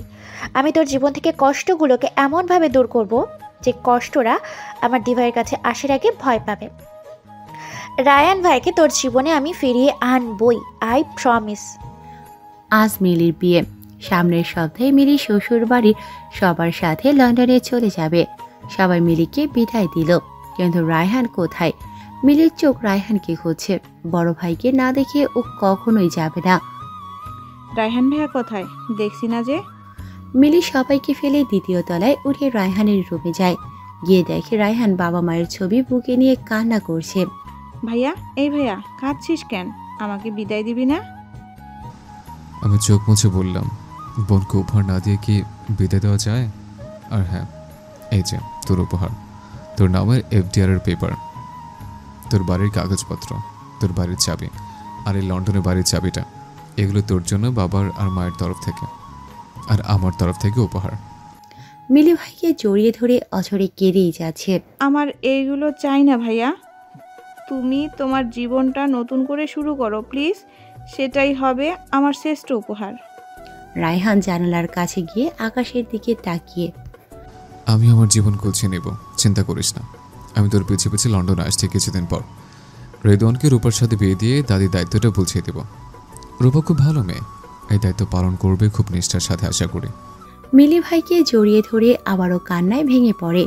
মিলি চিন্তায় পড়ে গেছে। কি ব্যাপার, ভাইয়া এভাবে ভেঙে পড়ছে কেন? আমার ভাই তো অনেক স্ট্রং। তারপর মিলি রায়হানকে নিয়ে নিচে চলে আসলো। মিলি চলে গেল শ্বশুর বাড়ি। মিলির বিদায়ের পর দিন রূপা আর দীপা দুজনই আজ চৌধুরী ভিলায় এসেছে। সাথে রেহানা বেগমও এসেছে। সাথে অনেক রকম খাবার রান্না করে এনেছে। বাড়ির সবার মন খারাপ, সবাই দাদির রুমে। খালাম্মা, মন খারাপ করবেন না, আমরা তো আছি, মেয়ে মানুষ, আজ বাদে কাল শ্বশুর বাড়ি যেতেই হবে। আপনার যখনই মন খারাপ হবে আমার মেয়েরা আসবে আপনার কাছে, প্রয়োজনে আমি আসব, কোনো চিন্তা করবেন না। রেহানা বেগমের কথা শুনে দাদি খুশি হলেন। দাদি আশ্বস্ত গলায় বললেন, বলুন খালাম্মা। আপনি মুরব্বী, আপনার কথা তো আর ফেলতে পারি না, তবে ওদের ইচ্ছাও জানা দরকার, তাই না খালাম্মা? এই কথা শুনে রূপা ওখান থেকে চলে যায় বাগানের দিকে। এমন কথার সময় নাকি বড়দের সামনে থাকতে নেই। রেদওয়ান পেছন থেকে দেখে রূপা মাথা নিচু করে দাঁড়িয়ে আছে। রূপা লজ্জা জড়ানো কণ্ঠে বলে, দেখা যাক। ছি, নির্লজ্জ, মুখে কিছুই আটকায় না। এবার রেদওয়ান কিছুটা অন্যমনস্ক হয়ে বলে উঠল, না না, এই কথা বলো না প্লিজ। না, সেটা নয়। রূপা কি জবাব দেবে রেদওয়ানের এই কথায়? রেদওয়ান ওর জায়গায় একদম ঠিক না। আজ রূপাকে সব খুলে বলতে হবে রেদওয়ানের কাছে, তা না হলে অনেক দেরি হয়ে যাবে। শত হলেও দুটি জীবনের ব্যাপার। তারপর রূপা রেদওয়ানকে সব ঘটনা খুলে বলল। রেদওয়ান শুনে অবাক হয়ে চেয়ে রইল রূপার দিকে। এবার তুমি বলো, আমার দি ভাইয়ের কি দোষ ছিল? রেদওয়ান আর রূপা বাড়িতে ঢুকে নিজেদের কাজে লেগে যায়। কিরে দি ভাই, সবাইকে খাবার দিলে, রায়ান ভাইয়ের খাবার কোথায়? তুই দিয়ে আয়। রূপা চালাকি করে বলে। না, তুই দিয়ে আয় ওনার রুমে। সরি রে, আমার অনেক কাজ আছে, আমার হসপিটালে যেতে হবে। দাদি দীপার হাত ধরে বলে। ধুর দাদি, আপনিও না। দীপা বিয়েতে রাজি না এই কথা বলবে, আর এমন সময় রায়হান নিচে আসে। রায়হান সবই শুনে এবং রাগে কটমট করতে থাকে। ডাইনিংয়ে বসে পড়ে দীপা। রায়হানের পাশেই বসে, কারণ সবগুলো চেয়ারই বুক। রায়হান চুপচাপ মাথা নিচু করে আছে। দীপা কি করবে বুঝে উঠতে পারছে না। দাদি বলল। রায়হান তবুও মাথা নিচু করে আছে। কেউ কিছু বুঝতে না পারলেও রূপা আর রেদওয়ান এখন সবই জানে, আর ওরা এটাও জানে যে ওদের দুজনকে কিভাবে এক করতে হবে। একসাথে যাওয়ার কথা শুনে দীপার ভালো লাগছে না। দীপা দ্বিধাহীনভাবেই বলে উঠল, না, আমি যেতে পারবো। রায়হান সহসাই টেবিলের নিচ দিয়ে দীপার হাতটা ধরে ফেলল। দীপা কি করবে বুঝতে পারছে না। কিছুক্ষণ পর রায়হান দীপার জন্য গাড়িতে অপেক্ষা করছে। দীপা না চাইতেও গাড়িতে গিয়ে বসলো। গাড়ি চলছে, হঠাৎ রায়হান দীপাকে বলে উঠল, আমার তোমায় কিছু বলার আছে। জি বলুন। আমি গাড়ি থামিয়ে বের হলাম আর দীপাকে বের করলাম। কি হচ্ছে এটা কি? তাহলে ভেতরে ভেতরে এত দূর? এত দূর মানে কি বলতে চান? অনেক বিয়ে করার সব, তাই না? আগুন যে কোথায় কোথায় লেগে যাবে ধারণা নেই তোমার দীপান্বিতা, এটা মনে রেখো। না, মেয়েটার মুখের দিকে তাকালে ওর সব রাগ উধাও হয়ে যায়। আজও ব্যতিক্রম হলো না। রায়হান সংযত হয়ে অনুনয়ের চোখে তাকিয়ে আছে দীপার দিকে। দীপা কিছুই বুঝতে পারছে না। ভালোবাসা যদি সত্যিকারের হয়, তবে সারা জীবন প্রিয় মানুষটার পায়ের কাছে এই জীবনটা পার করে দেয়া যায়। আজ রায়হান যা করেছে তা এই কথা থেকে ভিন্ন নয়। রায়হান হাজারো মানুষের ভিড়ে রাস্তার মাঝে দীপার সামনে হাঁটু গেড়ে বসে পড়ল। নীরব চোখের জলগুলো মুখ বেয়ে শার্ট ভিজে যাচ্ছে। নিজেকে সামলাতে পারছে না রায়হান। সিক্ত নয়নে হাত জোর করে রায়হান বলে, তুমি মাফ করে দাও আমায় দীপান্বিতা। এমন নয় আমি ইচ্ছে করে সেদিন আসিনি। আমি জানি তোমার কি কি ফিল হয়েছিল সেদিন, কতটা অসহায় হয়ে গিয়েছিল তুমি। সেদিন আমার তোমার পাশে থাকা উচিত ছিল। আমাকে তুমি একটি বার সুযোগ দাও, শুধু একটি বার। আমি তোমাকে বলতে চাই যে কি ঘটেছিল সেদিন। দীপা মুখটা অন্যদিকে ফিরিয়ে হাত উঁচু করে রায়হানকে থামিয়ে দিয়ে বলে, থামুন, আমার শোনার কোনো ইচ্ছে নেই, একটুও নেই। পারবেন আমার বাবাকে ফিরিয়ে দিতে? পারবেন ওই দিনগুলো ফিরিয়ে দিতে? পারবেন আমার মান সম্মান আবার আমায় ফিরিয়ে দিতে? কত মানুষ আমার ছিছি করেছে, আমার চরিত্রে দাগ দিয়েছে। আমি নাকি সারা রাত বাইরে থেকে চরিত্র খারাপ করে এসেছি। মিস্টার চৌধুরী, আমি হাত জোর করে বলছি, ছাড়ুন এসব বনিতা। রাস্তার সবাই চেয়ে আছে, একটু তো লজ্জা করুন, আর প্লিজ যেতে দিন আমায়। রেদওয়ান আর রূপা দূর থেকে সব দেখে যাচ্ছে। ওদিকে দীপা হেঁটেই বাকি পথ চলে গেল, আর রায়হান আনমনে হাঁটতে লাগলো। একসময় একটি ট্রাক এসে রায়হানকে ধাক্কা দিয়ে চলে যায়। রাস্তার মানুষেরা আর রূপা রেদওয়ান তাড়াতাড়ি রায়হানকে হাসপাতালে নিয়ে যায়। রায়হানের অবস্থা খুবই ক্রিটিক্যাল। দাদিকে জানানো যাবে না কোনোভাবেই। রূপা আজ আর থেমে থাকবে না। আজ ওকে ওর দিদি ভাইকে সবটা জানাতেই হবে। রেদওয়ান রূপাকে বারবার বোঝায় মাথা ঠান্ডা করতে, কিন্তু না, আজ আর কোনোভাবেই থামানো গেল না। রাত 11টা। দীপা বারান্দায় দাঁড়িয়ে আছে। রূপা হনহনিয়ে দীপার সামনে এসে দাঁড়িয়ে, দি ভাই, তুই কি ভাবিস? তুই নিজেকে কি ভাবিস? হ্যাঁ, একটা মানুষের রাস্তার মাঝে সবার সামনে তোর কাছে মাথা নত করে মাপ চাইলো, আর তুই তাকে একলা ফেলে চলে এলি। দীপা রূপার মুখের কথায় অবাক হয়ে ওর দিকে চেয়ে রইল। কি বোঝে রূপা? এইসব দীপার কিছুই বুঝে আসে না। রূপা তো কখনো দীপার সাথে এই টোনে কথা বলে না। তাহলে আর ওর কি এমন হলো যে ওর বড় বোনের সাথে এভাবে কথা বলছে? দীপা অবাক চাহনি দিয়ে রূপাকে বলে, কি বলছিস কি তুই? কি হয়েছে বলবি তো? আর তুই আমার সাথে এইভাবে কেন কথা বলছিস? রূপা এবার চোয়াল শক্ত করে বলে উঠল, দিভাই, আমি রায়ান ভাইয়ের কথা বলছি। হ্যাঁ, আমি সব জানি। দিভাই, তুই ওনাকে ভুল বুঝছিস। ইনফ্যাক্ট আমিও তাকে ভুল বুঝেছিলাম। দীপা নাছর বান্ধার মতো একই কথা বলে যাচ্ছে। রূপা যখন আরো কিছু বলতে নেবে তখনই দীপা রূপাকে থামিয়ে দিয়ে, না, তুই কিছুই জানিস না। উনি সেই লোকটা যে আমার লাইফটা নষ্ট করে দিয়েছে, আর তুই কি না। এবার রূপা দীপার দুবাহু চেপে ধরে বলে, না না দিভাই, তুই বরং ভুল বুঝছিস। তারপর আমি দিভাইকে সব ঘটনা খুলে বললাম। দিভাই, এবার তুই বল, উনি কি করতেন? 6 মাস পর কোমা থেকে উঠি পাগলের মতো তোকে খুঁজেছে। তারপর সে আবারও মানসিকভাবে ভেঙে পড়ে, তাই ওনাকে লন্ডন পাঠিয়ে দেওয়া হয়। দিভাই, আমাদের কাছে তোমাদের মা আছে, কিন্তু রায়ান ভাইয়েরা একদিনও মা বাবা দুজনকেই হারিয়েছে, এতিম হয়ে গেছে। সাজিদ ভাইও 3 মাস হাসপাতালে ছিল। এইবার তুই বল দিভাই। আর আজকে তুই কি করলি? উনি তোর কারণে অ্যাক্সিডেন্ট করে জীবন মরণের সাথে লড়াই করছে। উনি আইসিইউতে অ্যাডমিন। ওনার যদি কিছু হয়ে যায় কি জবাব দিবি তুই? দাদিকে কি জবাব দিবি? রেদওয়ান, মিলিকে কি জবাব দিবি তুই? নিজেকে কি জবাব দিবি বল? বাকশূন্য হয়ে আছে দীপা। এ কি শুনছিও? মানুষটা কতভাবে দীপাকে বোঝানোর চেষ্টা করছে, কিন্তু দীপা শুনতে চায়নি। আজ কিনা সেই মানুষটা আবারও দীপার জন্য জীবন মরণ পথে। দীপা নিজেকে ঠিক সেই জায়গায় আবিষ্কার করলো যেই জায়গায় আজ থেকে অনেক বছর আগে ছিল দীপা, সে ভার্সিটি লাইফে। সেদিনও রায়হানকে ভুল বুঝে দীপা রায়হানের গালে থাপ্পড় মেরেছিল। দীপা ঠায় দাঁড়িয়ে আছে, মাথা বেয়ে টপ টপ করে ঘাম ঝরে পড়ছে দীপার। না, এ হতে পারে না। আমি এসব কি করলাম আল্লাহ? আমাকে আর কতভাবে বোঝানোর চেষ্টা করেছে। আমি বুঝতে চাইনি, কিছু শুনতে চাইনি। আমি রাস্তার সবার সামনে বারবার ক্ষমা চাচ্ছিল, ভিক্ষা চাচ্ছিল, আর আমি কি না। রূপা, উনি কোথায় উনি? আমায় নিয়ে চল প্লিজ, আমায় নিয়ে চল। আমি ওনার কাছে ক্ষমা চাইবো। হ্যাঁ দিভাই, তাই কর, তুই চল আমার সাথে। রূপা দীপাকে হাসপাতালে নিয়ে যায়। যে দেখে রেদওয়ান দাঁড়িয়ে আছে। দীপা রেদওয়ানের সামনে হাত জোর করে মাথা নিচু করে দাঁড়িয়ে রইল। রেদওয়ান দীপার হাত ধরে নাবোধক সম্মতি জানিয়ে কেঁদে দিল। রেদওয়ান রূপা আর দীপাকে জড়িয়ে ধরে। কান্নায় ভেঙে পড়ল তিনজনই। এদিকে ডক্টর ঘন্টা কয়েক পর আইসিইউ থেকে বের হয়ে বললেন রোগীর অবস্থা তেমন একটা ভালো না, অবস্থা সংখ্যাজনক। দীপা কান্নায় মাটিতে লুটিয়ে পড়ল। দীপা নামাজের ঘরে গিয়ে জায়নামাজে বসে পড়ে।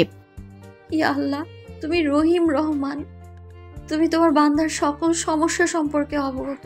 ইয়া আল্লাহ, তুমি ওনাকে সুস্থ করে তোলো মাবুদ, ওনাকে ভালো করে আমার কাছে ফিরিয়ে দাও।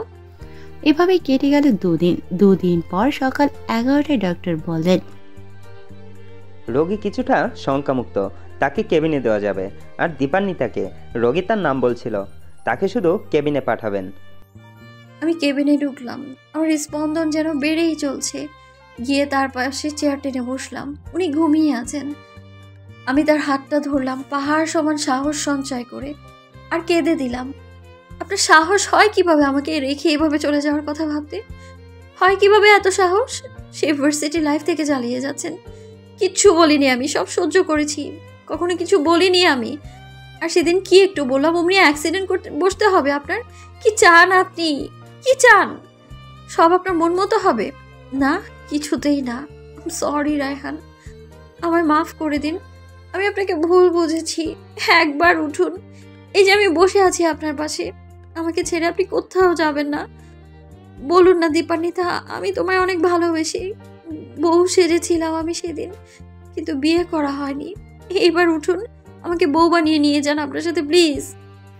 রায়হান সব শুনতে পায়, আর 2 চোখ দিয়ে সুখের অশ্রু ঝরে পড়ে। হ্যাঁ, আজ এগুলো সুখের অশ্রু। এমন একটা কথা শোনার জন্যই হয়তো আল্লাহ ওকে বাঁচিয়ে রেখেছেন। দীপা কান্না করতে করতে রায়হানের বুকে মাথা রাখে। রায়হান দীপার মাথায় হাত রেখে বলে ওঠে, তাহলে আজই বিয়ে করব, আর এক্ষুনি। দীপা রায়হানের বুকে মাথা রেখে চোখ খুলে অবাক হয়ে চেয়ে রয়। ও কি ভুল শুনল? মাথা উঠাতে চাইছে কিন্তু পারছে না। রায়হান ধরে আছে। উঠছে কেন? বললাম আমি বিয়ে করবো এক্ষুনি, হাসপাতালেই, এই কেবিনে। আমি ওনাকে জড়িয়ে ধরে চিৎকার করে কেঁদে উঠলাম। ওনার চোখে মুখে ঠোঁট দিয়ে অধর ছুঁয়ে দিলাম আমি। ওনার হাত দুটো আমার হাতে মুষ্টিবদ্ধ করে আমার কপালে ঠেকিয়ে কান্না করতে লাগলাম। এই বোকামে, কাঁদছো কেন? আমি তোমার কাছে আছি জোরে পাখি।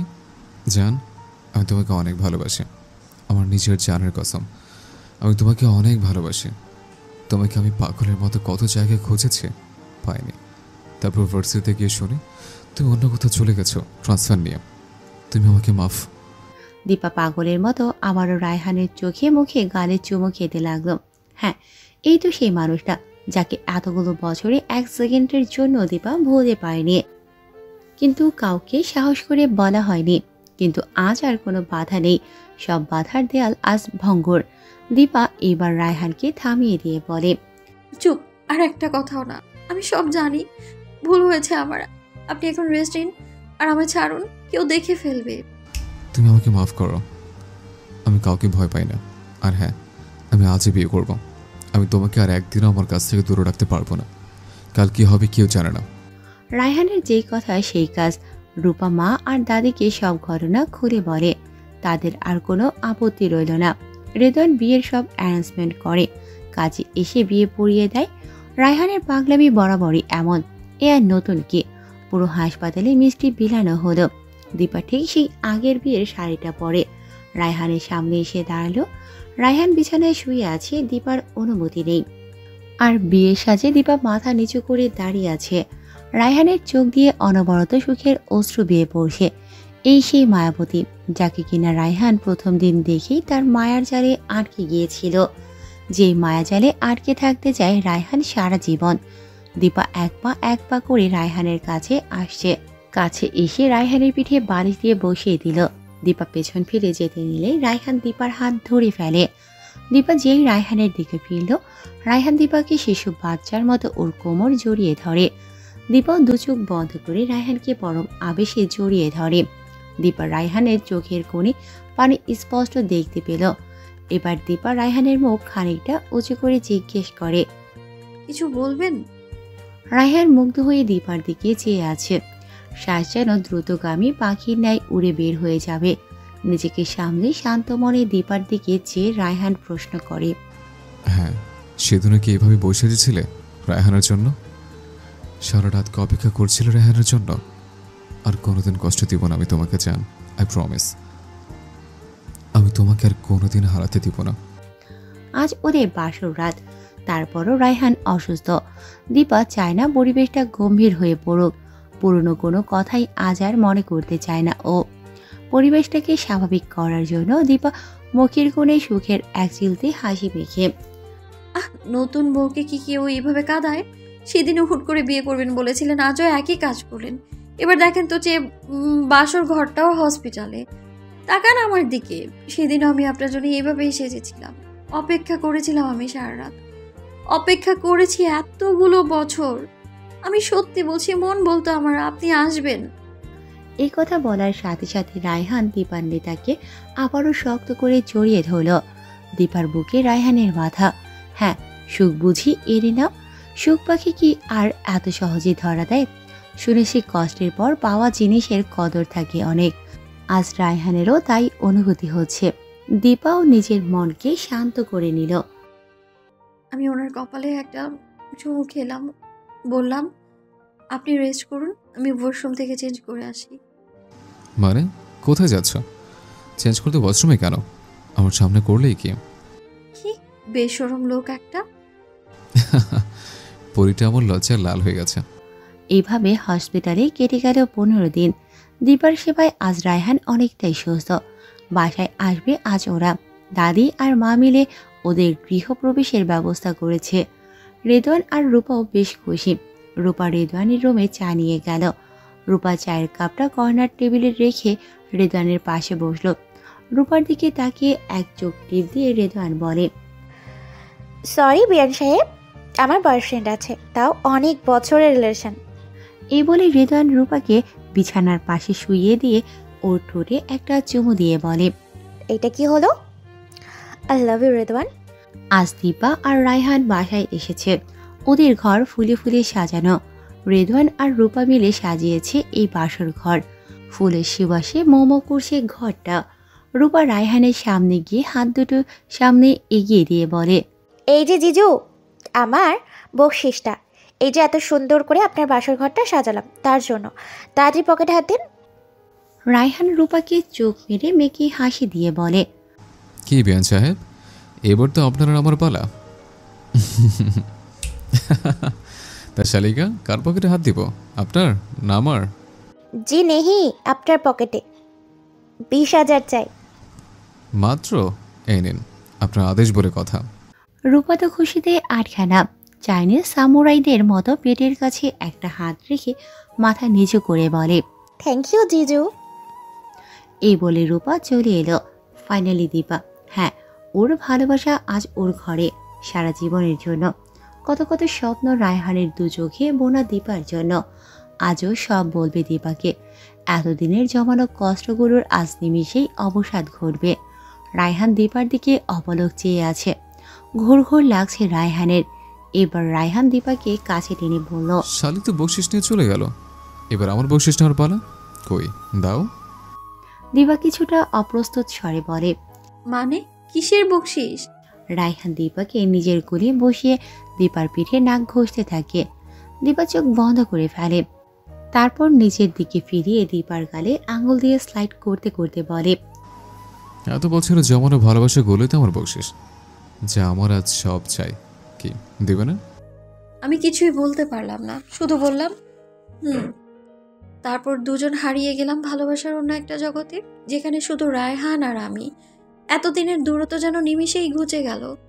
সারা রাত কপত কপতি জোড়া মনের সমস্ত দুঃখ সুখগুলো ভাগাভাগি করে নিয়ে নিজের মনের সমস্ত বোঝা হালকা করে নিল। যেন এই জীবনে দুঃখ বলতে কিছুই ছিল না, সব এক রাতেই ঘুচে গেল। রাত পেরিয়ে ভোর নামলো। দীপা লেপ্টে আছে রায়হানের উন্মুক্ত বাহুতে। একই চাদরে লেপ্টে আছে দুটি দেহ। ভোরের আলো দীপার নাকে মুখে পড়ছে। রায়হান মাথা নিচু করে দীপার মুখের দিকে তাকালো। ওর আঙুলে নিজের আঙুল ঢুকিয়ে দীপার হাতে একটা চুমো এঁকে দিল। দীপা মাথা উঁচু করে এবার রায়হানকে একবার দেখে রায়হানের বুকে ঠোঁটের স্পর্শ দিয়ে আবার রায়হানের বুকে মাথা দিয়ে শুয়ে রইল। Good morning my love. Good morning. আর ঠিক এভাবেই আজ আরও একটি ভালোবাসা তাদের পূর্ণতা পেল। আসলে ভালোবাসা হতে হয় পবিত্র, ভালোবাসা হতে হয় নিঃস্বার্থ। আজ রায়হান আর দীপা এমনি এক ভালোবাসায় সিক্ত হয়েছে। রায়হান দীপাকে বুকে জড়িয়ে আপন মনে বলে ওঠে, আমি আমার ভালোবাসা পেয়ে ধন্য, আমি তোমায় পেয়ে ধন্য দীপান্বিতা। তুমি শুধু আমার দীপান্বিতা।